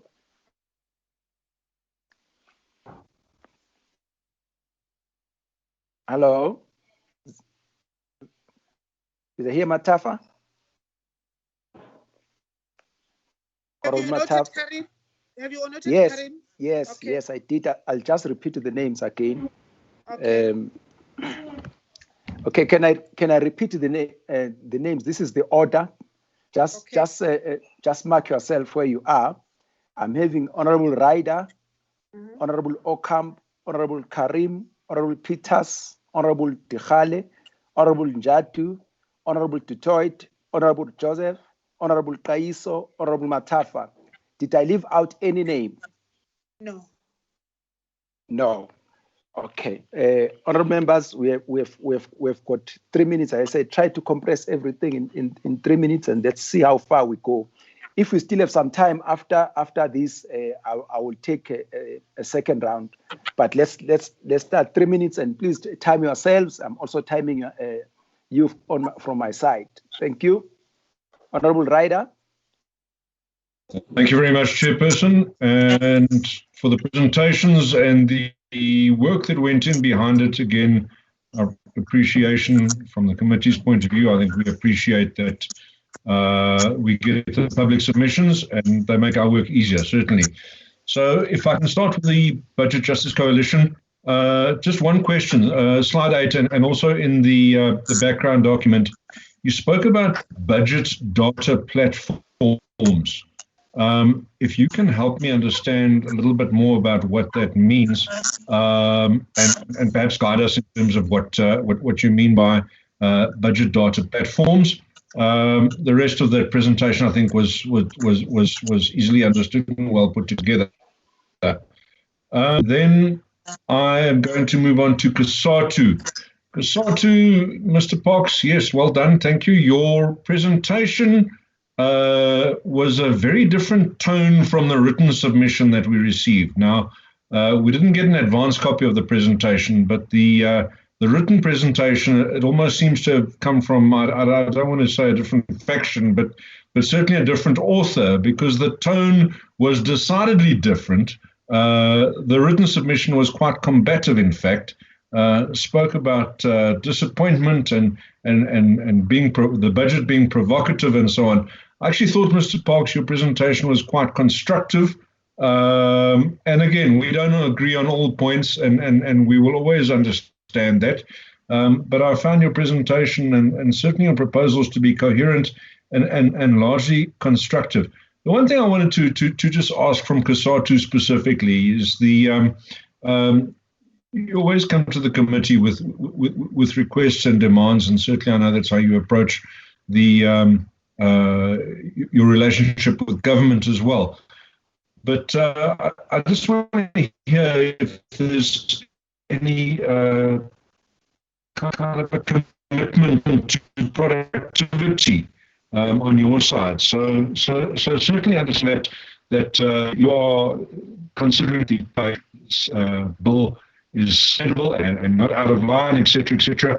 But I think that what we're finding is that there's a lack of productivity, and I was wondering if you urge your members, if there's any kind of commitment from yourself to try and urge your members to deal with productivity aspects on that. I was pleased to see that you say that you are now ready to engage, because that wasn't the impression that we had at your last presentation to this committee. Strongly with your issues around corruption, and certainly around some of the bloated management positions. But yeah, I think those are my remarks on COSATU. In terms of Atta, I enjoyed your presentation. Well done, and well presented as well, Mr. Johnson. Honourable Rider. The last presentation we had was. I've got 10 seconds, Chair, if I may. Injury time. Continue.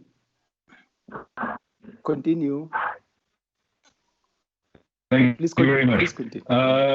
Well done. I liked it. A lot of food for thought. Mr. Matsuda, a lot of time. You spoke about the price at the farm gates and then the big markup by retailers. I'd like to hear your recommendations on that. And then just in terms of land reform, if you prefer a leasehold mechanism, or if you're actually looking for transfer of ownership. I'll leave it at that then. Thank you, Chair, under time pressure. Okay, thank you. Honourable Ocamp. Thank you, Honourable Chair. Thank you to everybody for the presentations. It was quite enlightening. Honourable Chair, 2 days ago, we had a briefing by National Treasury, and Dr. Modise from National Treasury started to say, we are in trouble. Now, if I look at what has been presented by the public in this presentation this afternoon, we heard that more than 55% of the people of South Africa are living below the poverty line. That is shocking.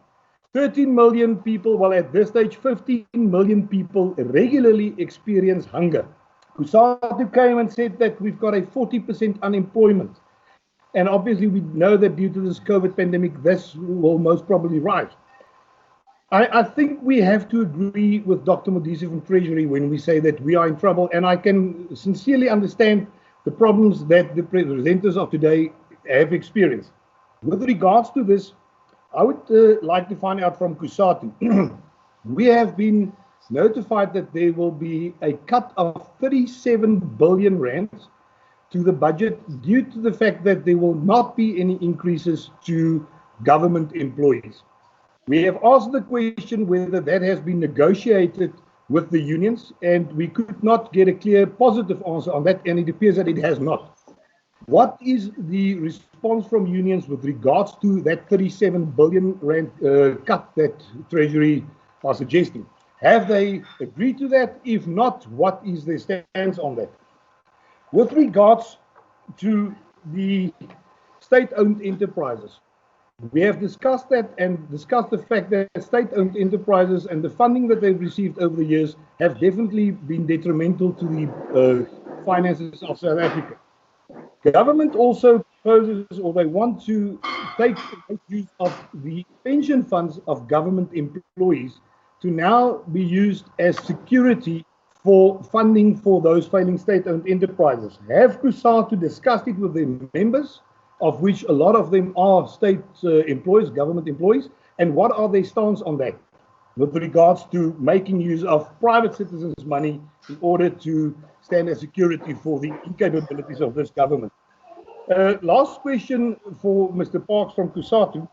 During this whole COVID pandemic, we saw that funding to people of the public has been done in accordance with BEE requirements. That led to the fact that a lot of businesses owned by people that did not qualify for funding due to the fact that they are maybe white-owned or that they are not fully BEE compliant had to close their doors. A lot of black people, colored people, white people worked in those industries or for those firms. What will the effect on the unemployment rate be due to the implementation of these poorly suggested BEE requirements that has been misused during this COVID pandemic? Thank you very much, Chair.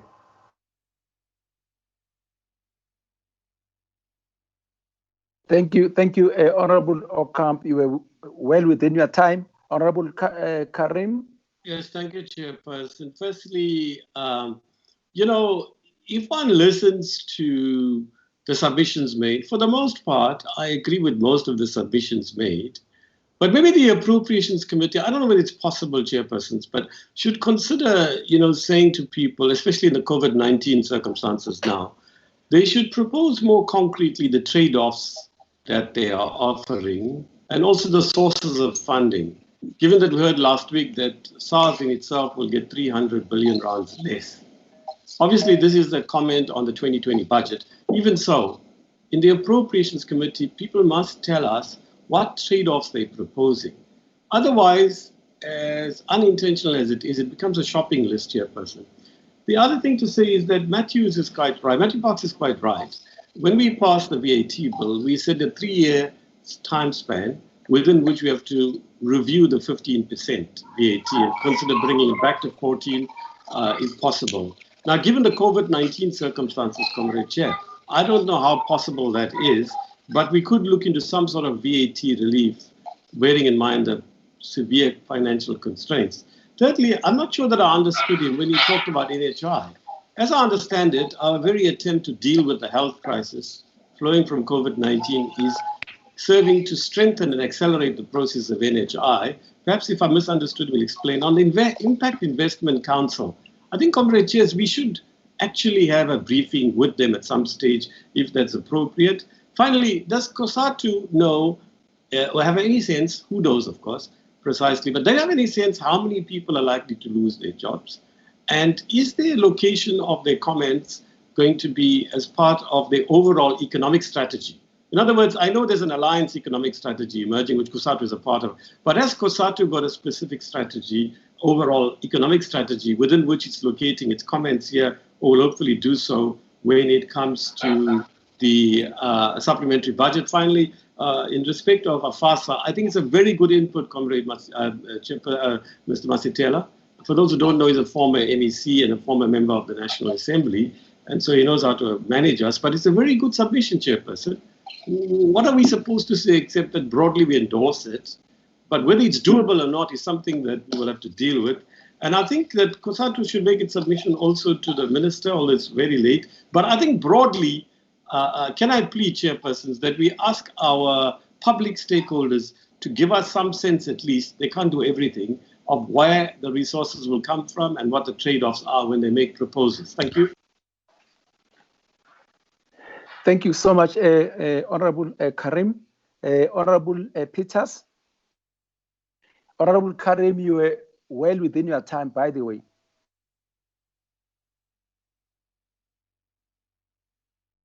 Honorable Peters. Honorable Peters. Thank you very much, Chairperson. Am I audible?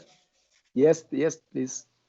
Yes, I was saying thank you very much, Chairperson, and thank you to all the presenters. But the presenters before COSATU, I couldn't follow quite well because I had a technical problem. So it's my challenge. But let me have the few questions that I had worked on, Chair. The first one is to COSATU. COSATU speaks to the challenge of unemployment, but and also the challenge of youth unemployment in particular. I want to know from COSATU, is COSATU in support of the view that because of COVID-19, there should be early retirements of those above 55 or 60, especially in view of the fact that they are the ones that are living with the comorbidities of other diseases that are related to the infection of COVID. And what type of approach is COSATU proposing? Is COSATU proposing a VSP type option, or how to deal with this particular issue? And if COSATU speaks about salary cuts, which category of personnel are you talking to that needs to see these salary cuts? Are you talking about across the board?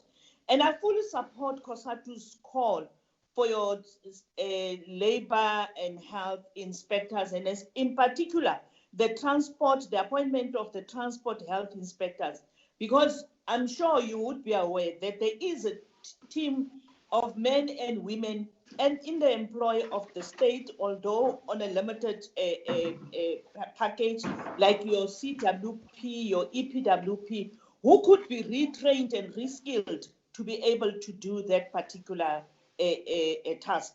But I also want to know, COSATU speaks about the BIG. BIG vis-a-vis the SRD grant, this grant, the 350 grant, how do COSATU propose government actually fund this BRG? Outer, what is Outer's view with regard to the RAPS bill? Especially in view of the challenges that the Road Accident Fund has. I didn't hear you speak much to that. Mr. Masitela, thank you very much. And I think the presentation was out of this world for me in particular. And I was just asking myself sitting here whether AFASA has got a national footprint and the relationship of AFASA with other statutory bodies, as well as the Department of Agriculture. And I have heard you speak about the need for increasing the research budget, and your concern about the fact that very soon South Africa will, or we do as South Africa have a challenge with regard to the seed bank. It's AFASA. I heard you speak about it, the ARC not adequately being funded, but what would be an ideal equitable funding for the ARC? But in terms of AFASA, Honorable Peters, injury time. Is the ARC supporting African farmers adequately? Because I would believe that it is important that the African community be allowed to enter. Chairperson, lastly, AFASA, how do we build the passion in our young African children through schooling with agriculture in schools? Because agriculture in schools has totally vanished. And I would believe for the long term investment in food security and agriculture, we need children to have the passion and they need to be taught agriculture at an early stage. Thank you very much, Chairperson. Thank you, Honorable Peters. Honorable Tikhale. Thank you very much, Chairperson. Good evening to everybody. Let me join my colleagues in thanking all the presenters for the good presentations they have given us today. And as I was listening to their presentation, I could feel that all the presenters have in their heart, they really want to see all the needy living a better life. But then to the Budget Justice Coalition, when they talk about the economic relief package, Honorable Karim put it clearly that they're just coming up with a shopping list and they don't give us a direction as to where are they really thinking maybe this can benefit this. Or let me just put it like this. On their emergency procurement, they are talking about 130 billion from budget reprioritization, and they are raising concerns as to who will it benefit, but they are not coming up with suggestions, telling the committee that maybe if this money can benefit 1, 2, 3, I think it will assist the committee because we'll be able to have a knowledge of what is it that they are thinking, especially when it comes to our time maybe for debate. And the last one also to the same organization, they are talking about the increased transparency in fiscal decision making. And they are trying to give the government the marks. How did they obtain their marks? And my question is, why are they not giving the government 100 over 100? If ever maybe they are continue to give them this 87 over 125, why are they not like, I see them as like an educator who is marking an assignment, who will give you maybe 0 without even telling you what is it that you did in order to improve these marks. So they are just giving us they are just rating the government, but they're not telling us as to where maybe they think if 1, 2, 3 can be done, then we'll be able to see them giving us 100 over 100 or giving whoever 100 over 100. Chairperson, that's my questions. Thank you. Thank you so much, Honorable Tehale. Honorable Jatu. Thank you very much, Chair. Chair, let me also join the previous on where the recommendations, and then from outer also the proposals that they are making. I don't have any questions on that. And then on BJC,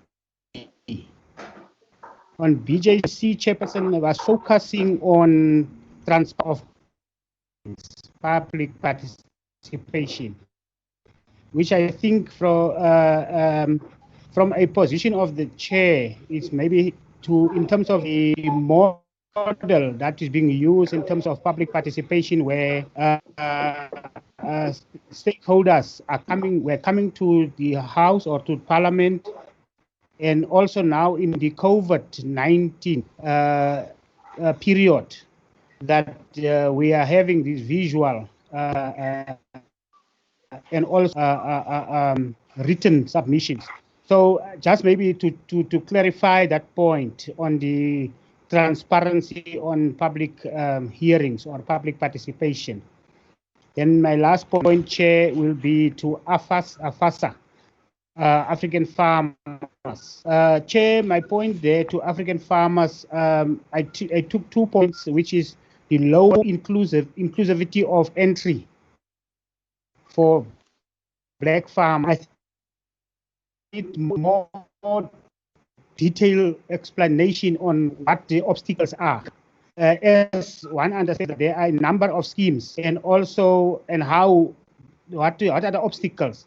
Then the agri-packs, I agree with the presenter that there's a lot of money in agri-packs, and agri-packs are linked from national, provincial. So also want to check in terms of what are the obstacles for AFASA not to be able to source from agri-packs, which is a multi-farming sector in all sectors which are there. Thank you very much, Chair. Thank you so much, Honorable Jatu. We're struggling a little bit to hear you, but I hope the presenters did get the gist of your questions. Honorable Dutoit. Thank you, Chair. Am I audible? Very much so, sir. Thank you. Thank you, Chair, for the opportunity and all the presenters for presenting today. With regards to COSATU, slide 9, you mentioned you want to have changes in the income tax brackets and inflation adjustments and inheritance. We cannot tax businesses or individuals more than they are already being taxed. They are overtaxed at this stage. Businesses must receive tax relief to enable them to have more movement in the market, to do business more freely, and in effect to employ more personnel. OTA, thank you for your presentation. And then AFA, I agree that food security is a huge priority in South Africa. I agree that drought and diseases hasn't received the necessary assistance it's supposed to receive. If I can only refer to a document that we were supposed to have been supplied by the Department of Agriculture with regards to drought relief in South Africa, that document was supposed to have been put on the table at the end of February this year to this committee, and up to now we haven't received it yet. You mentioned you wanted transformation in the market chain. It is clear that the African Farmers Association is canvassing only for the assistance of black farmers, but isn't it true that many white farmers have acted as mentors in many instances to assist new farmers that are entering the farming arena with great success? It is of the utmost importance that all farmers, not only subsistence farmers, but more so commercial farmers, receive assistance from government in the light of food security. And it is, however, of the utmost importance that there be no discrimination on the basis of race when assistance is given to farmers. There's enough room in the market to accommodate the current and the upcoming farmers in this market. Thank you, Chair. Thank you so much, Honorable Detroit. Well within your time, Honorable Joseph.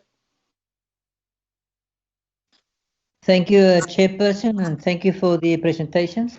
I just want to comment on COSATU's first letter, and I'm glad that their willingness to engage, and of course they want to engage. Although they seen at the moment, I think they also see government as going through a challenge to do what they think government should do. But I think on a state-owned entities, we are some is in ICU, Chairperson, and I think if they're in ICU, we need to stabilize them before we can save them. I agree with Member Peters. It is important that COSATU assist us by telling us where's the cut-off level of senior management. Because we need to deal with the public service, and COSATU seems to me resist that, but it appears they're willing to say to us, it is senior management and the government or politicians that is causing the financial problems. So tell us who's the senior management, we will have to deal with ourselves. Chairperson, I would just want to say thank you. Two issues I want to ask. What is the emphasis on the land bank is important, but what is the role that the land bank previously, historically disadvantaged people in the farming community? What role can the land bank play, in their opinion, because they ask us to reposition the land bank, which I think is important now. And of course, the other point is research. We need to invest more money in all levels. If we don't do research, you can't do evidence-based policy proposals. So that is important, but I want to support my previous member by saying all farmers need to contribute. All farmers do contribute to food security, but the land bank can do more to do land reform and land distribution. Ms. Korta, thank you very much. I would like you to submit proposals about social beneficiaries. What figures, what totals? You mentioned one, but what is the other categories of social services that you want to increase by how much? And what do you propose for us to increase public participation? It is a very important point you raise, and this committee is working very hard to do public participation. But what can you help us? Your survey says 24%. Did you do it yourself? Does it come from outside, external? Where do you get that 24% from? Help us that we can also help ourselves to increase public participation. Peak injury time, Honorable Joseph. Yeah, this on OTA Chairperson, state-owned entities. Please assist us on these entities that should generate profit. And how we probably just can't talk about the problems on SAA and so on, but assist us the difference between profitable state-owned entities and the ones that must give a general service for the good of the public. Thank you, Chairperson. Thank you, Honorable Joseph. Honorable Paiso. Thank you very much, Honorable Chair. And let me take also the cue to appreciate and the presentation that have been made by different presenters this afternoon. But I want to go straight first to this matter. Maybe it's important for me to clarify this point. The issue of challenge of disinvestment in the country has actually been exacerbated by the greediness of monopoly industries in the country, not because of the emergence of the COVID-19 and the preference of BEE. So I think it's very important that now there has been that trend of disinvestment which resulted in huge job losses in the country. It is not because of COVID-19 only presented these challenges.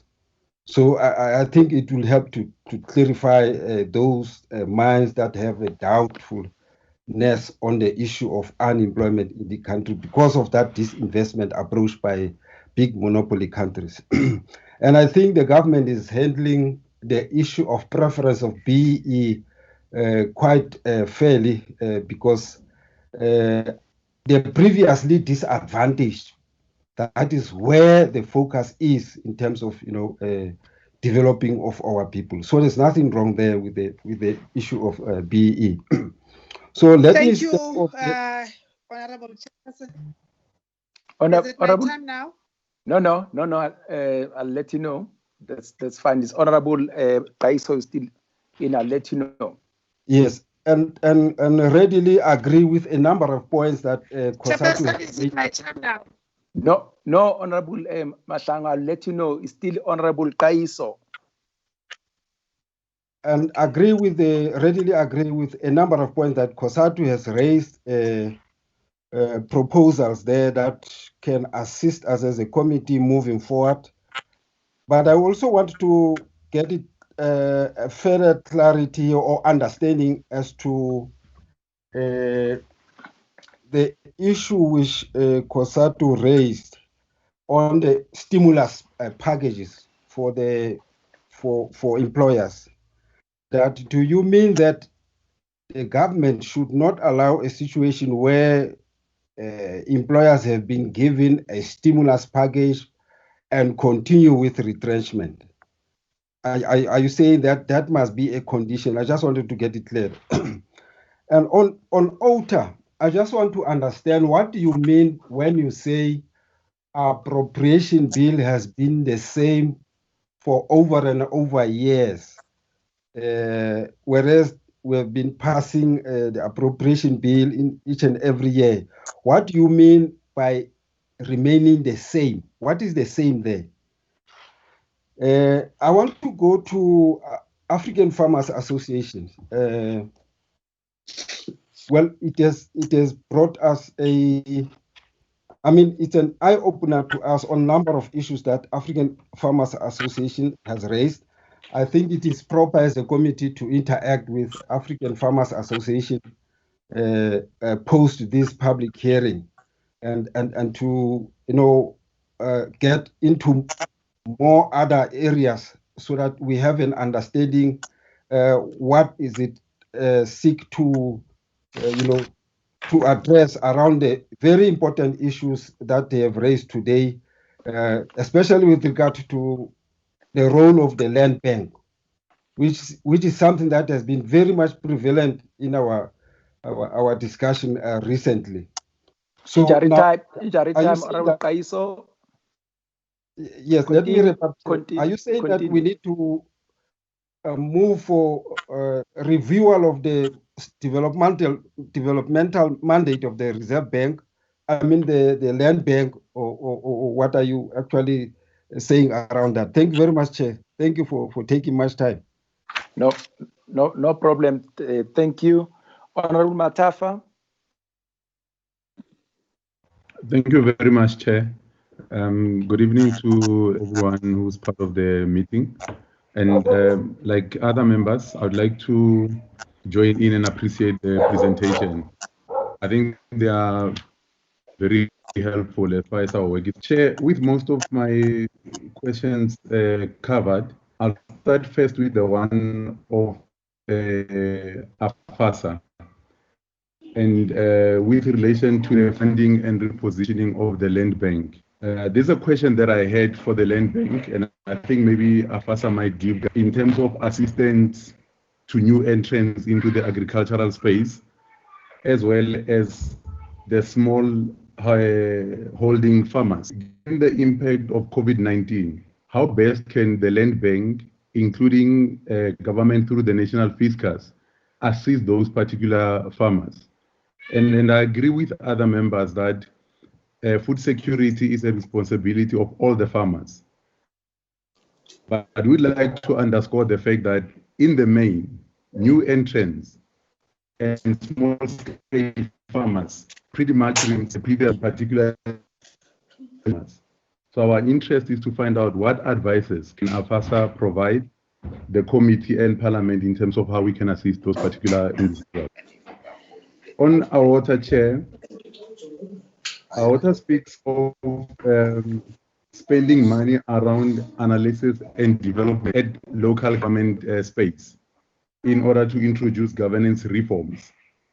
I'm interested to find out what reforms are they thinking about, because they are citing that this will assist in response to the AG's concerns.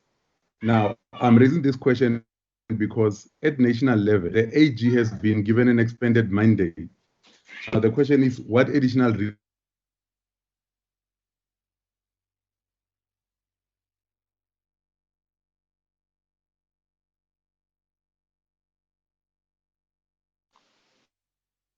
Hello? Hello? Darren? It seems like Mr. Matafa is disconnecting, Chairperson. Okay, can I then request the Honorable Mlenzana to come in? When Mr. Matafa comes back, we'll take him back. Honorable Mlenzana? Thanks, Chairperson.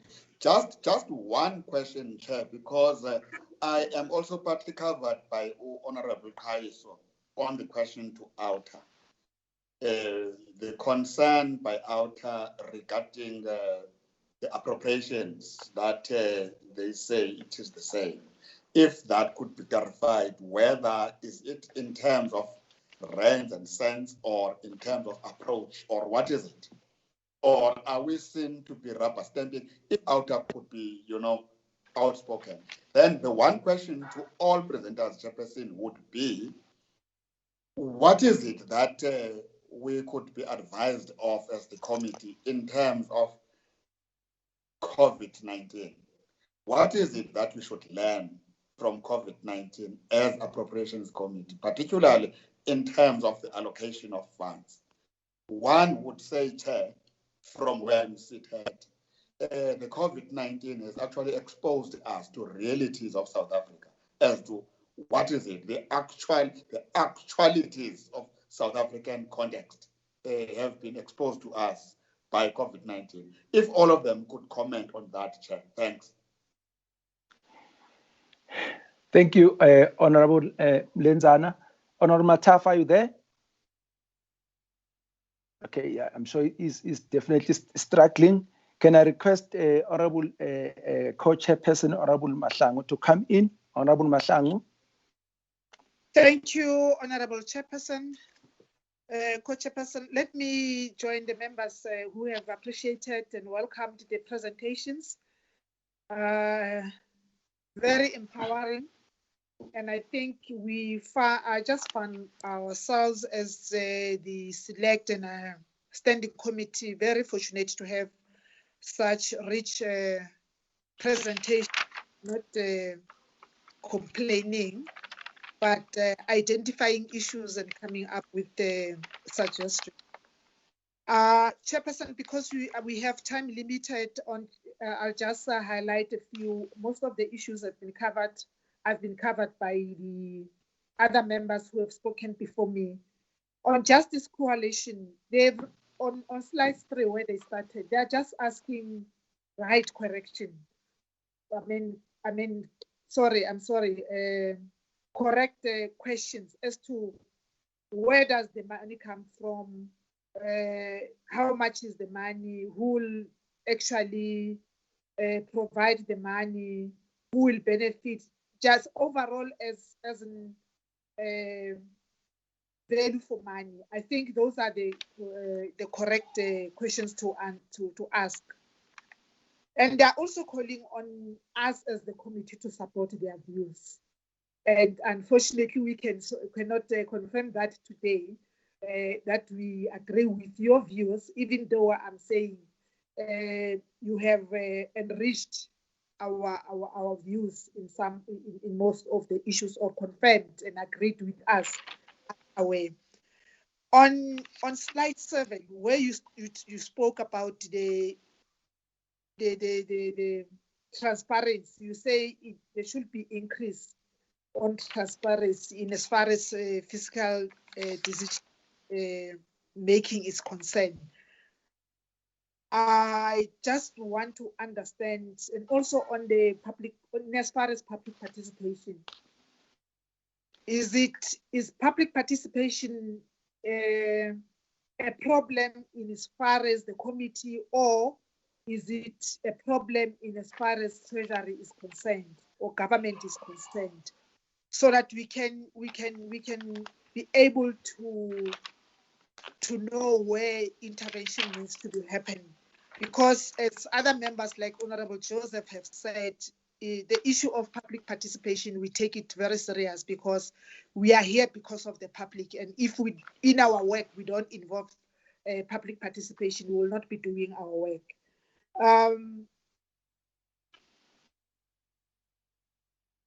I will jump the others, Honorable Chairperson, in order to respect your time. COSATU, I think the challenges that you are highlighting, these are real challenges. This is what we agree with you on, or what we have been highlighting as committees on challenges that we are facing as a country. On the issue of the public service, I don't know if you have heard me when I was presenting the report on DORA, that implementation of on this matter will depend on what you are driving in the PSCBC, in the bargaining council. To us as a committee, select committee and standing committee, our involvement or our influence thereof is very limited. We might say it's wrong, we might say it's correct, but the decision has to be taken there, because that agreement was made, or came to an agreement, or decision was made at the PSCBC. Honorable members, I'm just happy that you are also, as you always do, highlight the issue of corruption. And like a day before yesterday, when we had this joint meeting, we were very, very, very hard on the issue of consequence management. And until there is consequence management, the public will not have that trust on us as public reps and also on government. It doesn't help anyone or the public to have these processes that we are seeing, but at the end of the day, there's no outcome. There are no consequences. It's life as usual. So we want to see consequence happening, actions being taken place. Being implemented. Outer, I think Outer is empowering us as select committee on appropriation, Honorable Chairperson, because they are emphasizing and outlining this mandate that we are carrying as a select committee on appropriations, coming from COCTA, coming from NCOP. The interrelations or intergovernment relations between SALGA, between provincial government and department, national department, it's very important. And that's our mandate, that's our focus. So I really appreciate that we have that understanding with our stakeholders. Something also that got my attention is that the AG needs to audit all major public enterprises. For me, is that all public enterprises need to be audited by the Audit General of South Africa. Like, you are spot on. For a long time, SAA was not audited by the Auditor General, and we have raised it in the 5th Parliament as a Finance Portfolio Committee. it is wrong. It needs to be audited by the Auditor General, because these other audit firms, there are these other audit firms that are not credible enough. They are questionable, so we can't rely on their audit outcomes. Lastly, on AFSA, I think everybody has said everything correct. The members here, we appreciate what you're presenting, and even the tone at which you're presenting, which represent South Africa. It's not discriminative, but I will encourage you to have regular engagement, demand those engagement with Portfolio Committee on Agriculture, Land Reform, and also Select Committee in terms of the NCOP. Department of Agriculture, one-on-one, you need to have that, because you have such a beautiful presentation, and this presentation, we need to live it. It needs to get to the relevant doors and the relevant ears, so that we can see South Africa being a better South Africa. I'm just not sure what you, though I might agree with you partially, that allocation of budget to agriculture is a matter of concern, since it is it's decreasing from what it used to be prior 1994. That can be justified because it benefited a certain portion of the population and not everybody. But we cannot dwell on that. It needs to be corrected and balance the imbalances of the past. Thank you, Chairperson. Thank you, Co-Chair. Honorable Matafa, are you back? Thank you very much. Please finish your question. Are you there, Honorable Matafa? Honorable Matafa, I'm losing you. Am I audible now? Yeah, try. Let's go. Okay, Chair, I think I'll have to switch off my video. Maybe I might be audible because I think it interferes with the signal. Try that. Okay, is it better now? Yes, Honorable Matafa. All right, thank you very much, Chair. No, actually, when I got cut off, I was on the last point, that is, in terms of the proposal on the tax brackets. And one of our colleagues, I think it's Honorable Kaiso, did speak to the lack of participation of the private sector in the market in terms of economic stimulation, which results in, I would have wanted to find out if COSATU had done an analysis to compare our tax brackets to other like countries, particularly those that are emerging in Africa and in Latin America, to see how we are pegged against them. Because I think it's Honorable Dutoit who speaks about the tax brackets already being overtaxed, and I seem to disagree, because I have seen instances where we actually we are one of the lowest in terms of tax brackets towards the corporate space. So I wanted to find out what is the view of COSATU in terms of how we compare as far as other countries are concerned. That would have been my last input, Comrade Chair. Thank you very much. Thank you, honourable members. If I were to come in, let me start by appreciating all the presentations. We are at a better space than when we started about 2 hours ago. But before I proceed with my questions and my inputs, I would like to welcome Dr. Mampo Mudise, Deputy Director General from National Treasury. So many people are with us here. Dr. Mampo, you're welcome.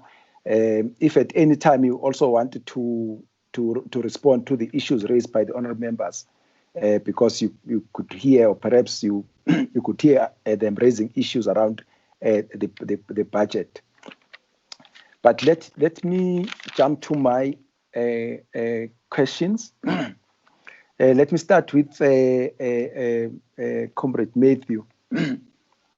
I just want to get a better understanding. What exactly are you saying about the Chief Procurement Officer? You speak about localization, and also you speak about expanding the role of the Chief Procurement Officer. What exactly are you saying? Because localization and centralizing for me talks to two different things. And tell me exactly what what you'll be trying to achieve. And then related to that, okay, another thing that you are having, you talk about the cost of commissions, which is about 400 million rand to date, and you put that under the heading corruption. Do you want to tell us what exactly are you also saying? There? Coming to AFASA,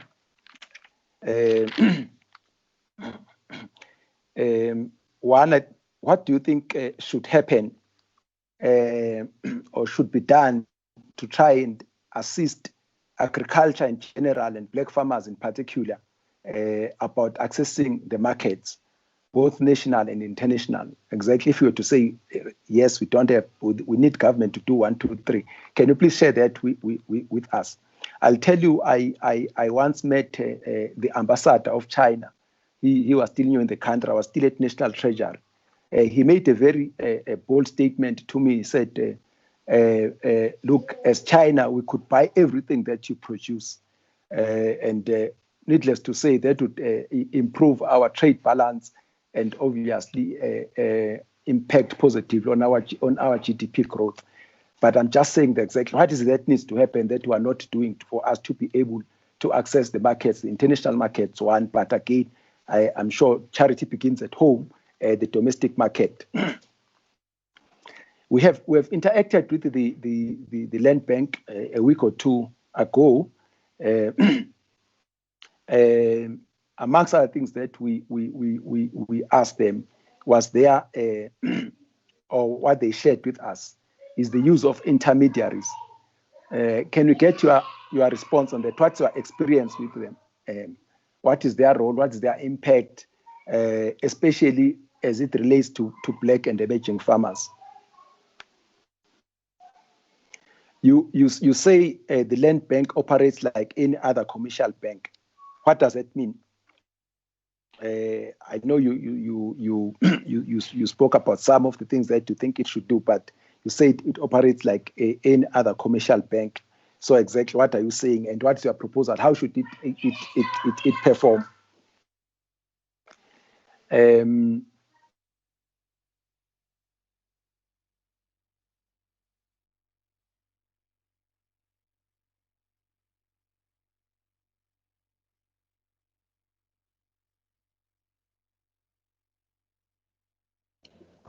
You are Chair muted. Buthelezi. Sorry, Chair, you're muted. Oh, my apologies. I don't know what happened.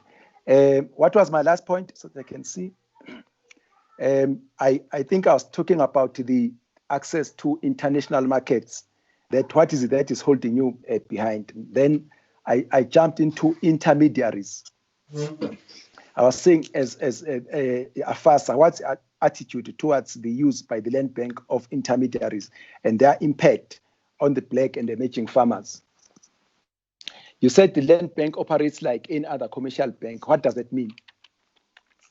And then coming to outer, you say we need to focus on the sitters, but you didn't expand on that. What exactly is happening? What's wrong about the sitters, and what are you proposing?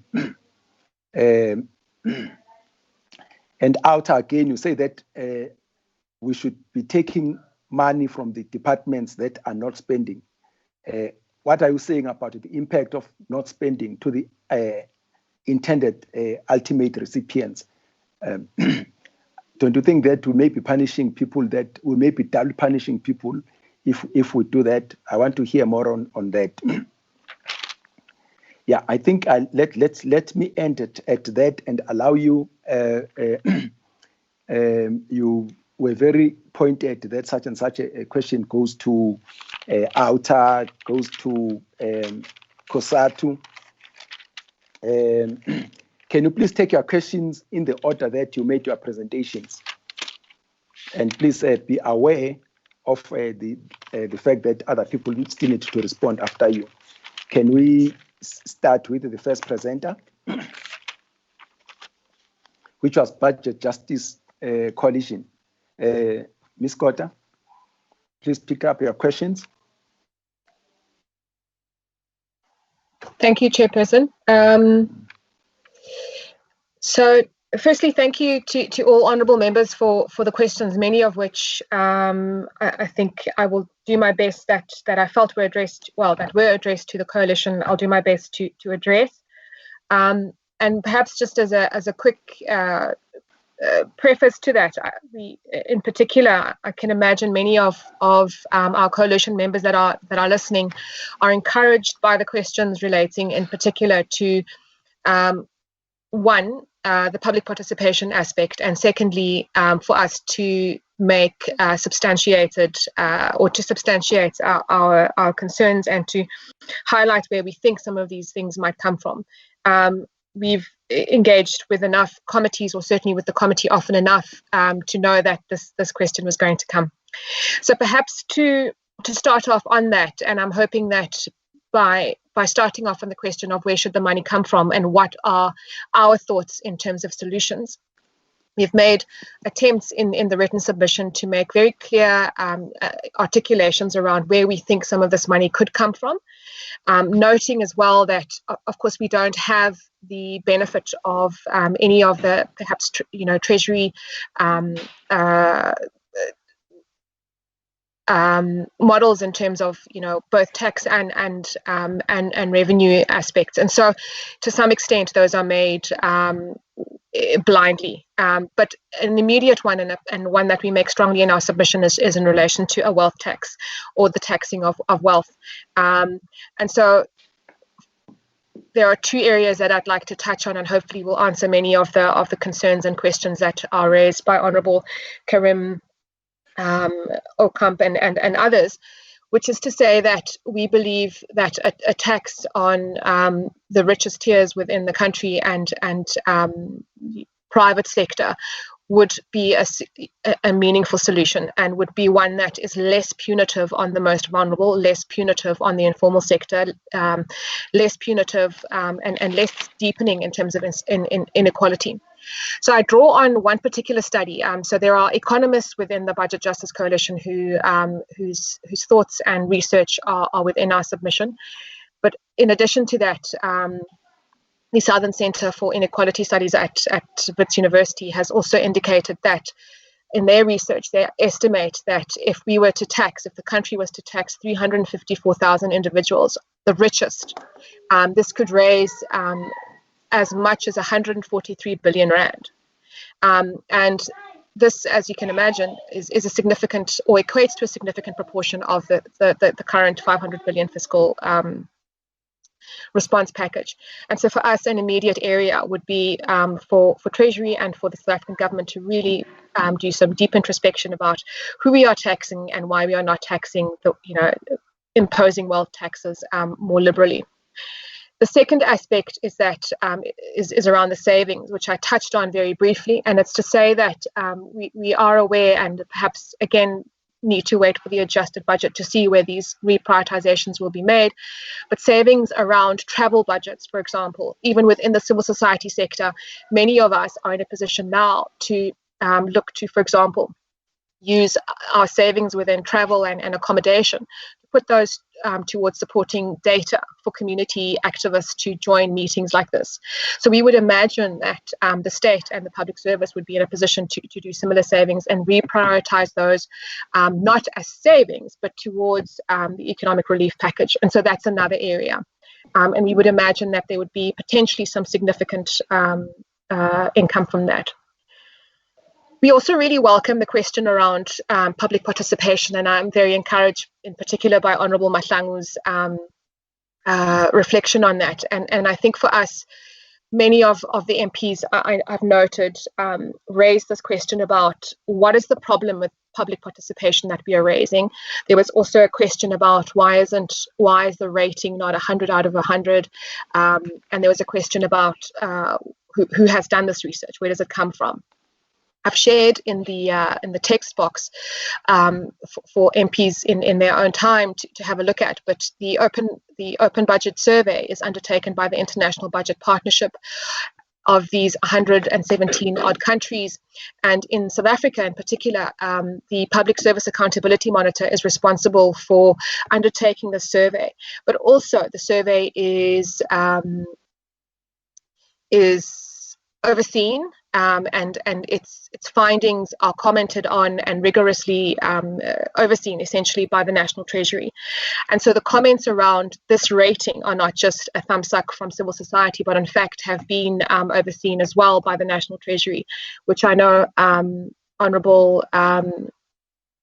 the Honourable Chair will also be aware of, as will Dr. Modise, in terms of the rigour and the process.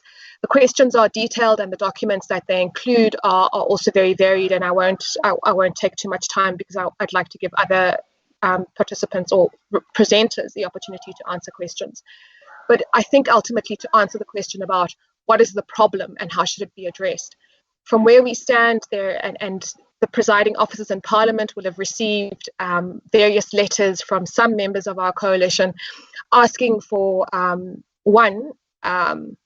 even before this period, a greater investment in ensuring that participation of community-based organizations could be facilitated.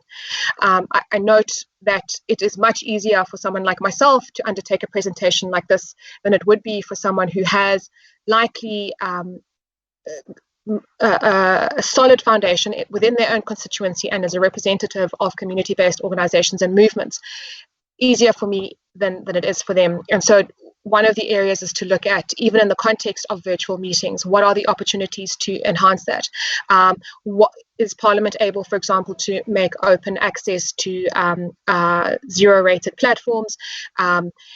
Giving, of course, we are aware of the challenges related to that. So the other aspect is, of course, in I say normal times, non-virtual, non-COVID-19 periods, public participation through the committees is also something that we have noted in the past is problematic, not only in the context of the legislatures and Parliament, but also in the context of the executive eliciting input from members of the public. So in answer to Honourable Mahlangu, it is also on the executive sides, the Treasury and other line function departments, to solicit input from communities.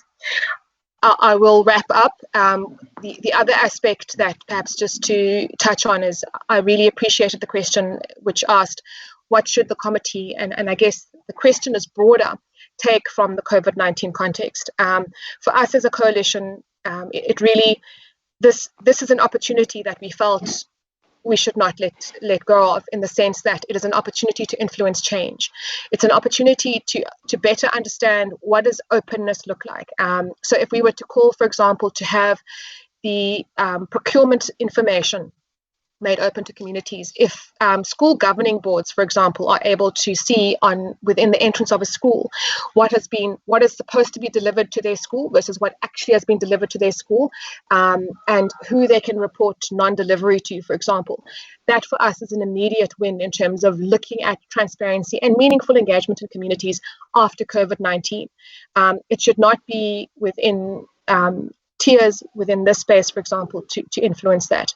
There are a range of others, but ultimately for us, it would be heartbreaking to continue in a space where we are still talking about people going hungry, and we are still talking about deep wealth inequality, deep poverty. I have a list of answers here, but I'm anxious that, given that it's 5:28, to give others an opportunity to answer. But just to say thank you very much to the committee, and in particular our submissions in relation to the solutions we would be happy to make again, as well as our solutions or our ideas. I shouldn't say solutions because we don't have the answers either, but we have ideas. And the ideas about how to improve participation we would be happy to share with the committee, and are very encouraged by the questions that have come through. Thank you. Thank you, Ms. Kota and the coalition. In fact, I just want to say, if you, I know that you are pressured for time, please feel free to write to the committees your ideas around some of these things, and that applies to other presenters. I know I didn't give Ms. Kota time. Can we please try to collapse our responses to about 7 minutes? Matthew, it's your turn. Okay, no, thanks, Comrade Chair, and thanks to the members for the questions. Yeah, I'll try to be to the point, but a lot of useful questions. I think to Honourable Ryder, yes, no, thanks for that. Yes, you know, as unions, we must always compliment where it deserves, but also club when it's needed as well. I think on the productivity issue, Honourable Ryder, we've always been raising it. We think we need to invest in education to improve worker skills, especially as we move to the 4th Industrial Revolution. We don't think the seaters are up to scratch. There is a huge amount of wasteful expenditure and poor training there. If you can sort of metro rail, workers can get to work on time, companies can be more productive.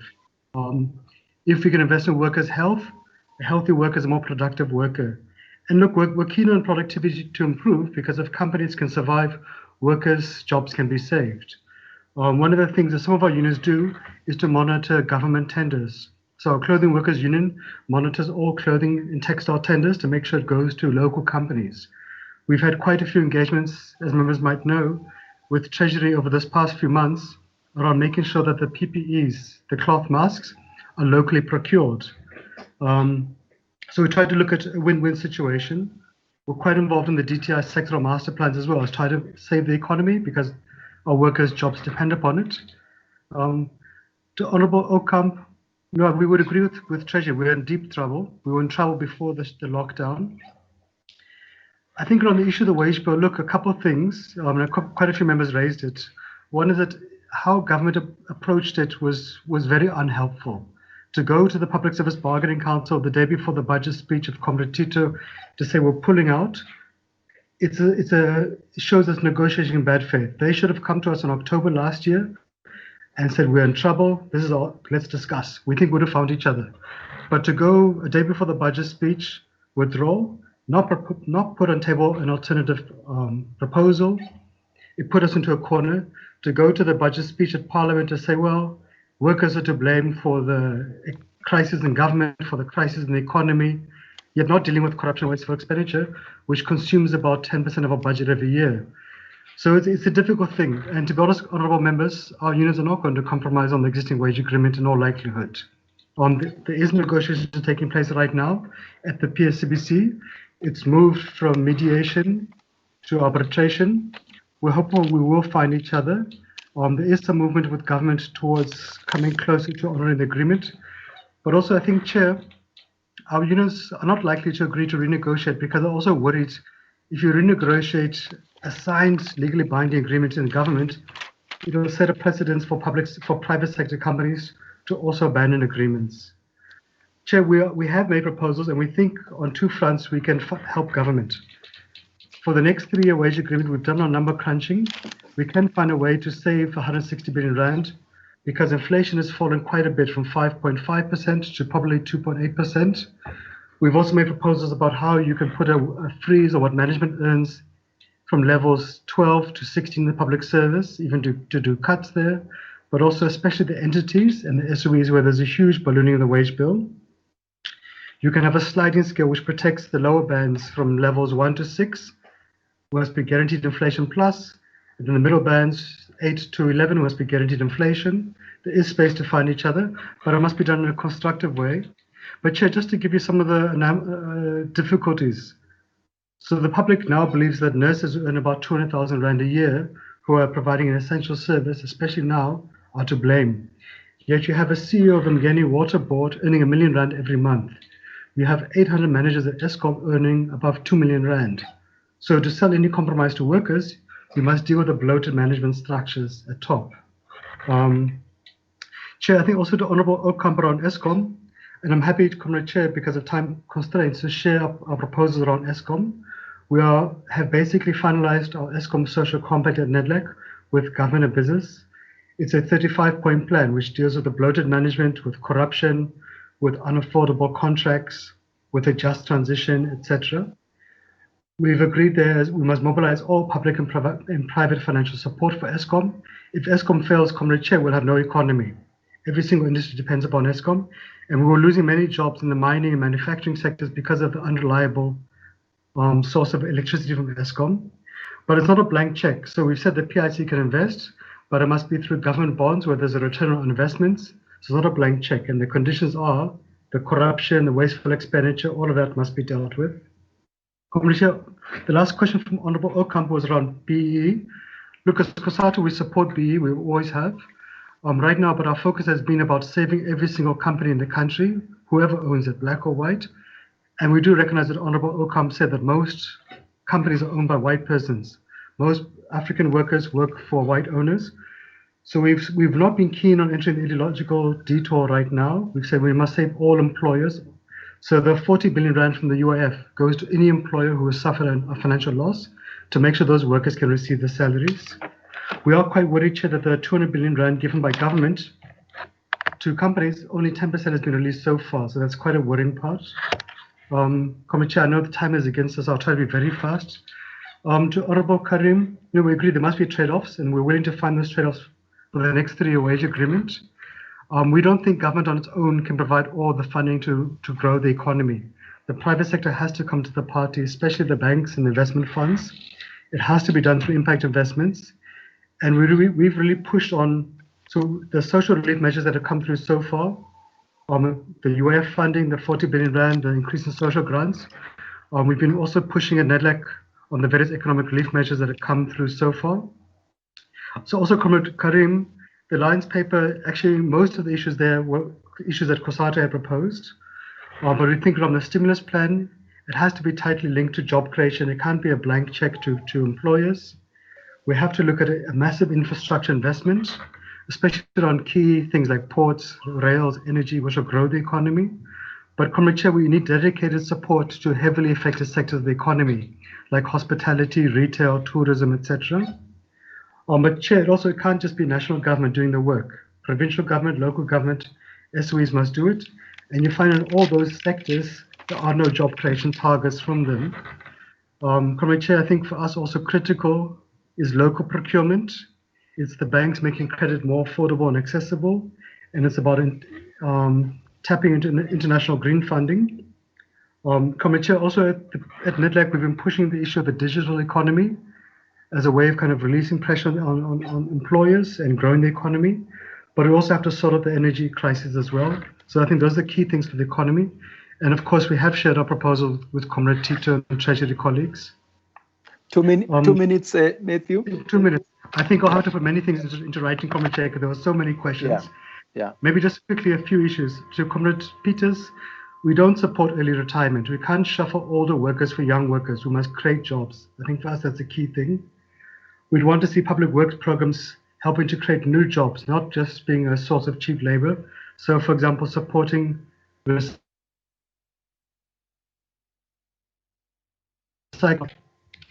I think the issue around taxation, Comrade Chair, is to make taxes more progressive, lessen the burden upon working middle-class families, make sure the rich pay their fair share, make sure that SARS is capacitated, it deals with tax evasion, deals with customs evasions.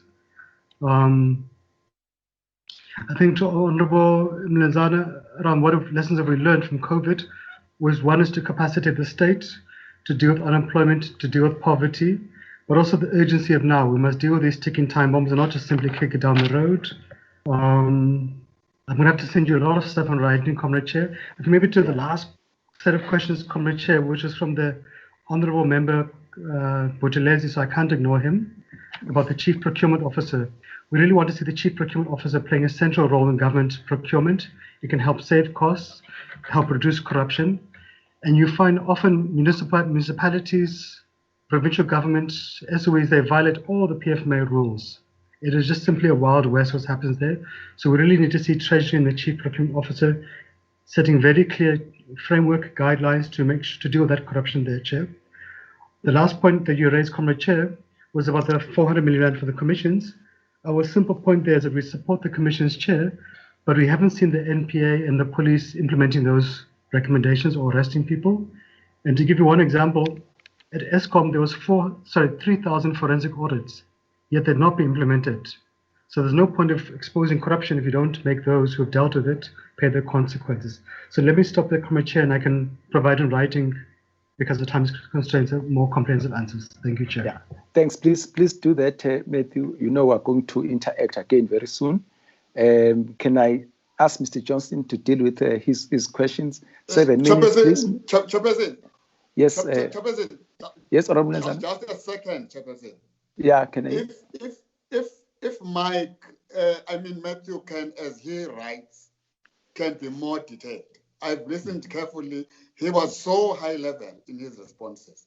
If he can dig deeper in preparation for our next engagement. Thanks, Chairperson. Yeah, no, thanks. Please, Matthew, do that. And I'm sure you are trying to deal with so many questions within a very limited space of time. So I think we'll request that from all the presenters. Can I ask Mr. Johnson from Outer to also try and compress his questions to 7 minutes? His answers. Sure, thanks, Chair. I'll take 7 minutes.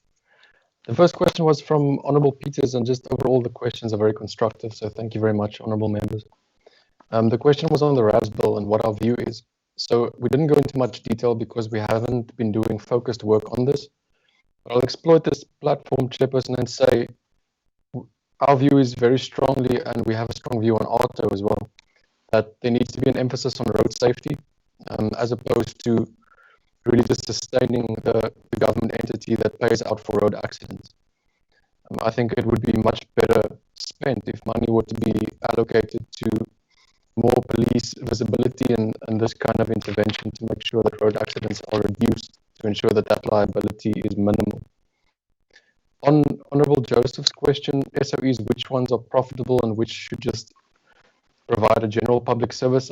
If I understand the question correctly, I think I would like to provide that answer in writing. Chair, we are focusing on that question and we are doing that exercise, so I'll provide the committee with our thinking on that. So Honourable Kaiso asked, what do we mean when we say the appropriations bill has remained the same? I think the main point we would like to make is that since roughly 10 years ago or more, the debt burden on South Africa has changed dramatically. A lot of issues of governance. Yes, Chairperson. Can you hear me, Chair? Yes, can you hear very well. Thank you. The main point is that a lot has happened in the past 10 years or more in terms of debt and in terms of state capture, and we haven't seen the appropriations bill itself and its composition, really where money is spent, hasn't changed significantly from year to year. We won't necessarily say that the committee is rubber stamping, but we do believe very strongly that the committee can have a stronger voice in how the budget should be adjusted. Also to say, when it came to the final blow in an extra bailout to ESCOM, there were conditions attached to that special appropriation. We would like to see those kinds of conditions attached to ordinary appropriations, Chair, to make sure that these monies are spent properly. So I think we're just saying that there should be much more flexibility in how the appropriations bill really reflects change in real life from year to year.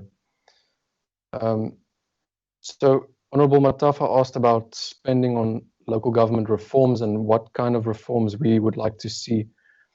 Chair, I think there's a long debate to be had about that, and I won't try and talk about all of it now. But in essence, we've been in discussion with the Auditor General's office as well, and there's a view that there can be much more efficiencies there.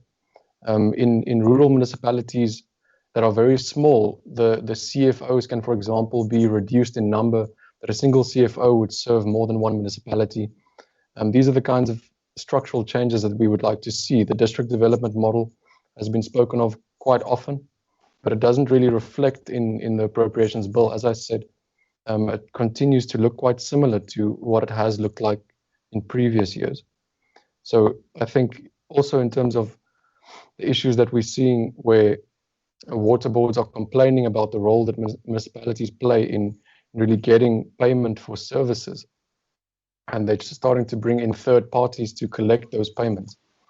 We believe that the budget and the appropriations bill can better reflect if local government's role is being reduced or if it is being increased. We're thinking of direct procurement of energy from independent power producers.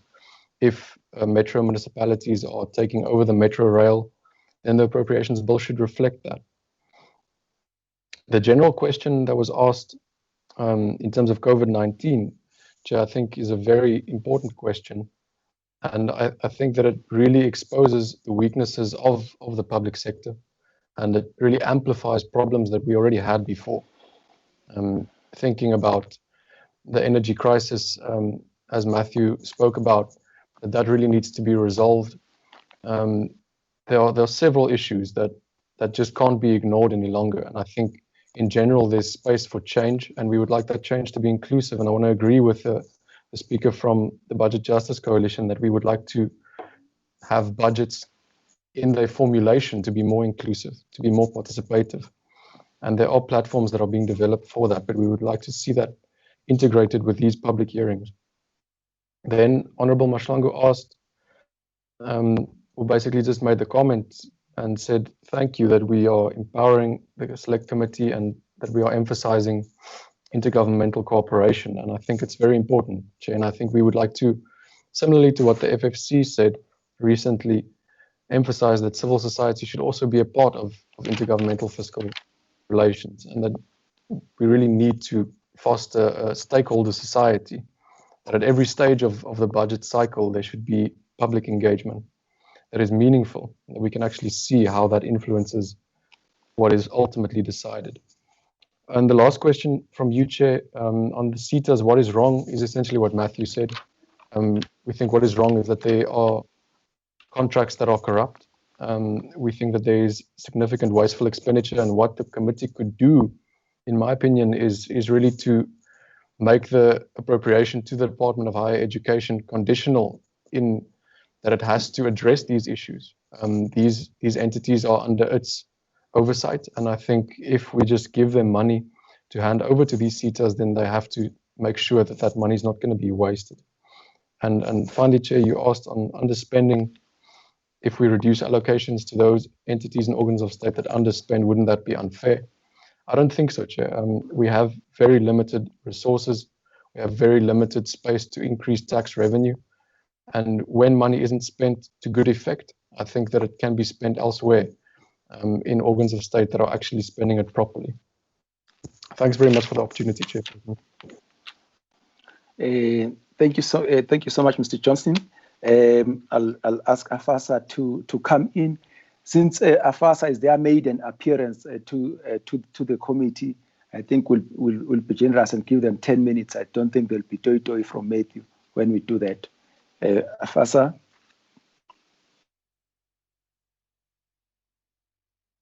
Afasa, are you there? Chair. Okay. Yeah, we're here, Chair.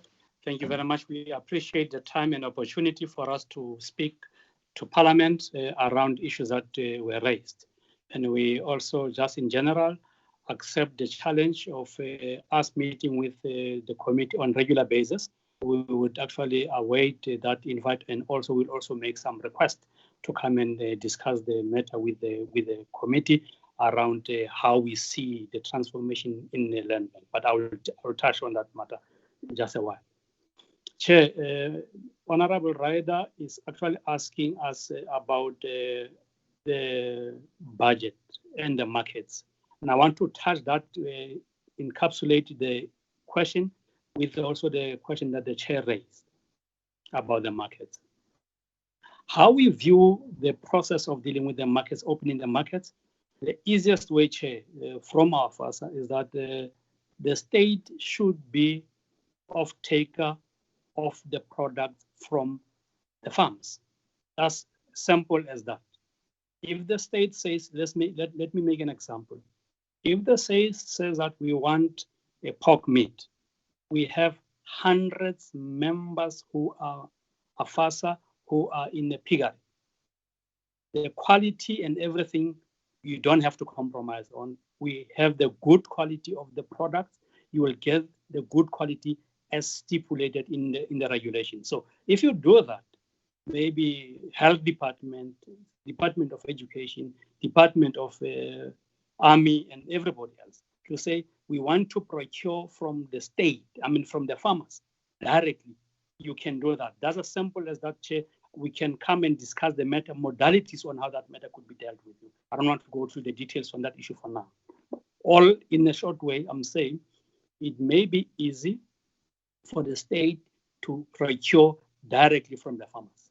In that way, you are enhancing the capacity of the agricultural sector in the country. That's the first point. But Masithed, yes, we are cutting out to West Laganani. Yeah, there you go. Okay. Yes, food. Is that okay? Yeah, that's okay. Thank you. Okay. No, thanks, Chair. With regard to the COVID-19, Honorable Karim, we suggest that when we deal with the supplementary budget, we could come and deal with that matter. We had made a presentation to the Department of Agriculture and Land Affairs and Rural Development on what we think is the best way of dealing with the COVID-19. We are glad to can forward that presentation to you and the document we have presented to the industry around how the state should intervene for COVID-19. And we will actually avail that document to you, Chair. With regard to Honorable Peters, I'm representing, as we speak today, 9 provinces. Go down. Want to see. No, we are going up. Oh. Want to see your face. Yeah. Yeah, that's perfect. Don't change where you are. No, I'm saying, Chair, that for purpose of the footprint that Honorable Peters was speaking about, we are represented in 9 provinces. We have footprint of 360,000 members in the country. So we have substantial members, big and small, communal farmers, middle commercial farmers, and large commercial farmers. I'll come to that matter when I respond to the point that the Honorable Dwight dealt with. But we are spread in the country. With regard to helping the ARC, look, the ARC has actually worked with AFASA and our commodities, specifically the grain commodities. One of our commodity, maybe before I deal with that matter, we have 6 commodities in our organization, Honorable Dipuo Peters.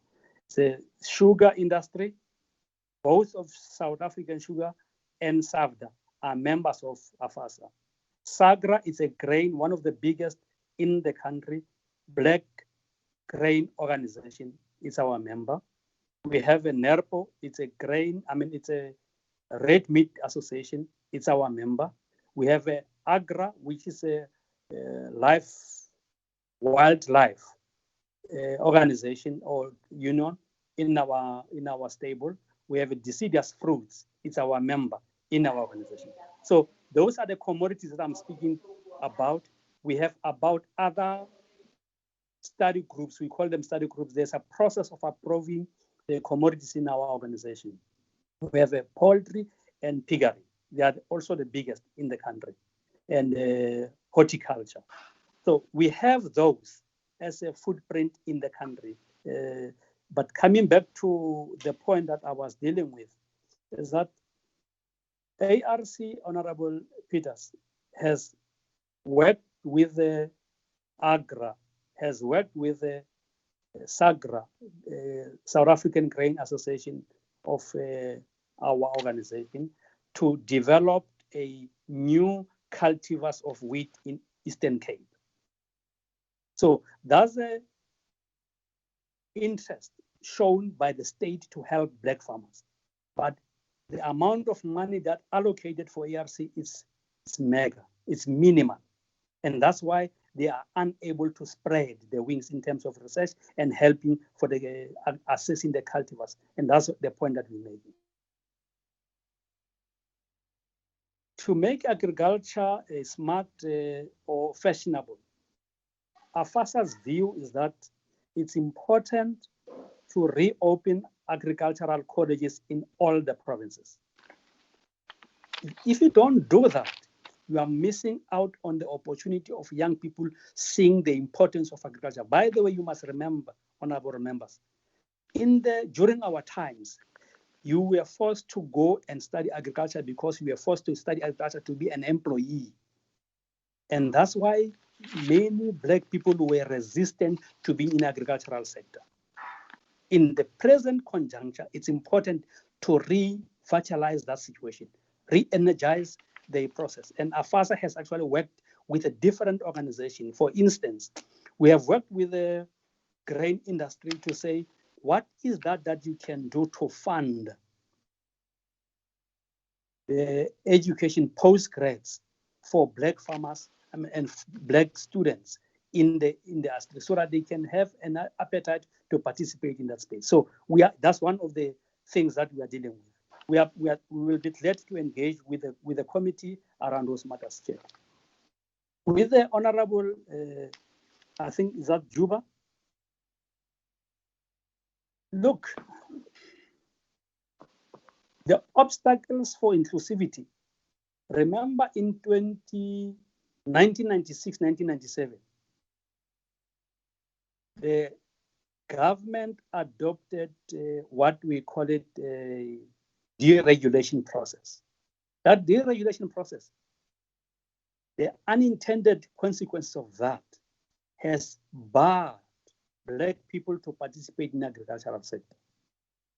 For instance, what the Land Bank used to do prior 1997, 96, they had a credit board where there will be a cushion for farmers, particularly white farmers, to be protected when they are unable to pay their monies of the loans from the Land Bank. So what we say is that it was a good thing at that stage. Let's reintroduce it back to accommodate Black farmers, because that will broaden the scope and enable the inclusivity of Black farmers in that space. So that's the point that we're making here on this issue. Yes, we are speaking for entire farming communities, Black and white, but specifically here is that you cannot start a race at 100 meters and then you suggest me I start from zero and you say let's race. White commercial farmers are generally being helped by the regulations. The deregulation process is one of those things. In 1933, the state consciously developed a program and processes to help white farmers.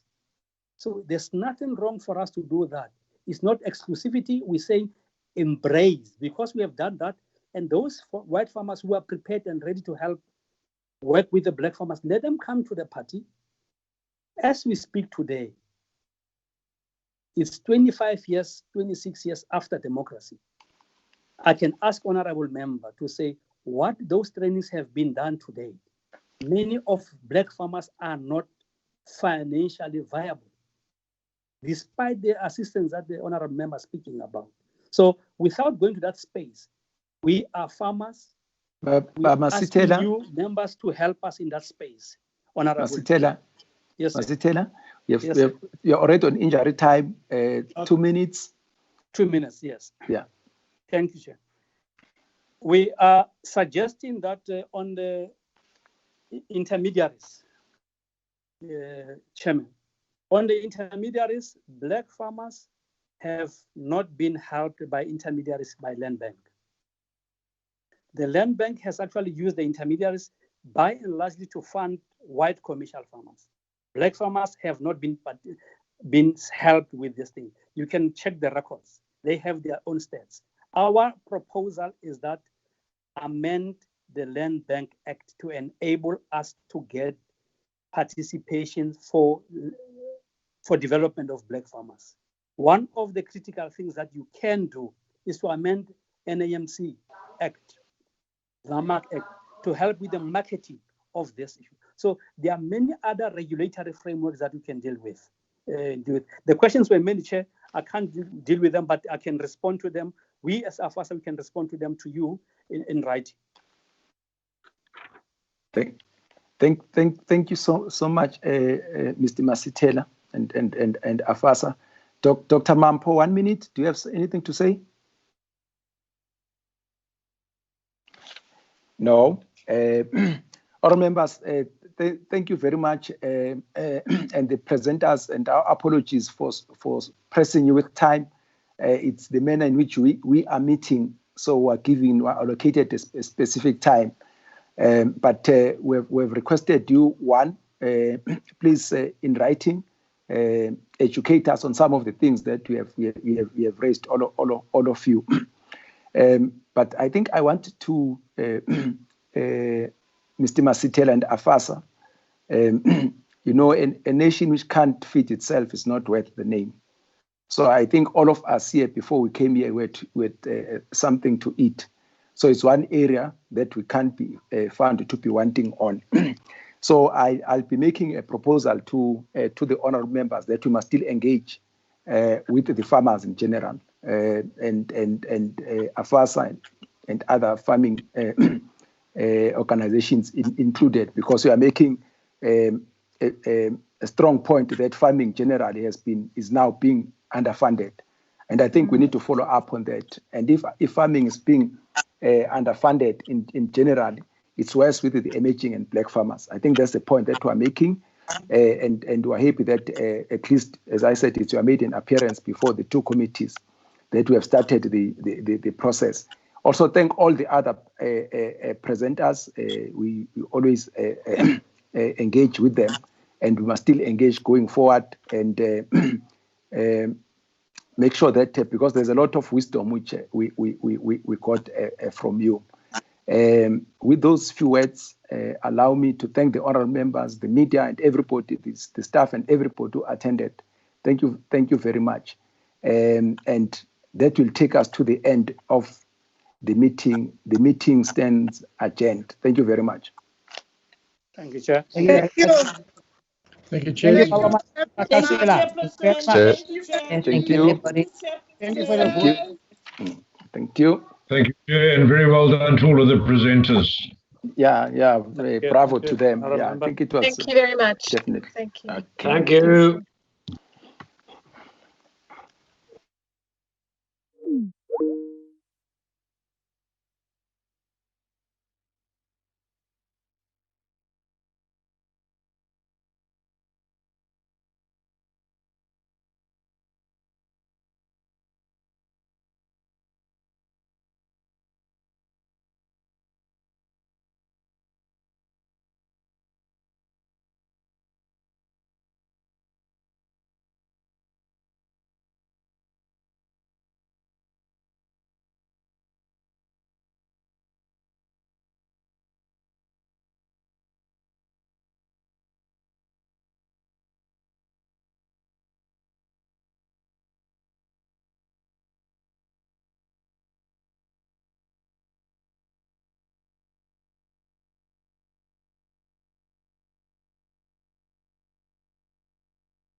When I logged in, you might have been earlier, but maybe you logged in and went away again.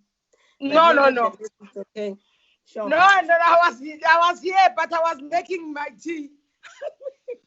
You see, that's another thing. I think, yeah, okay, Ma'am Kize, we need to start now. The time that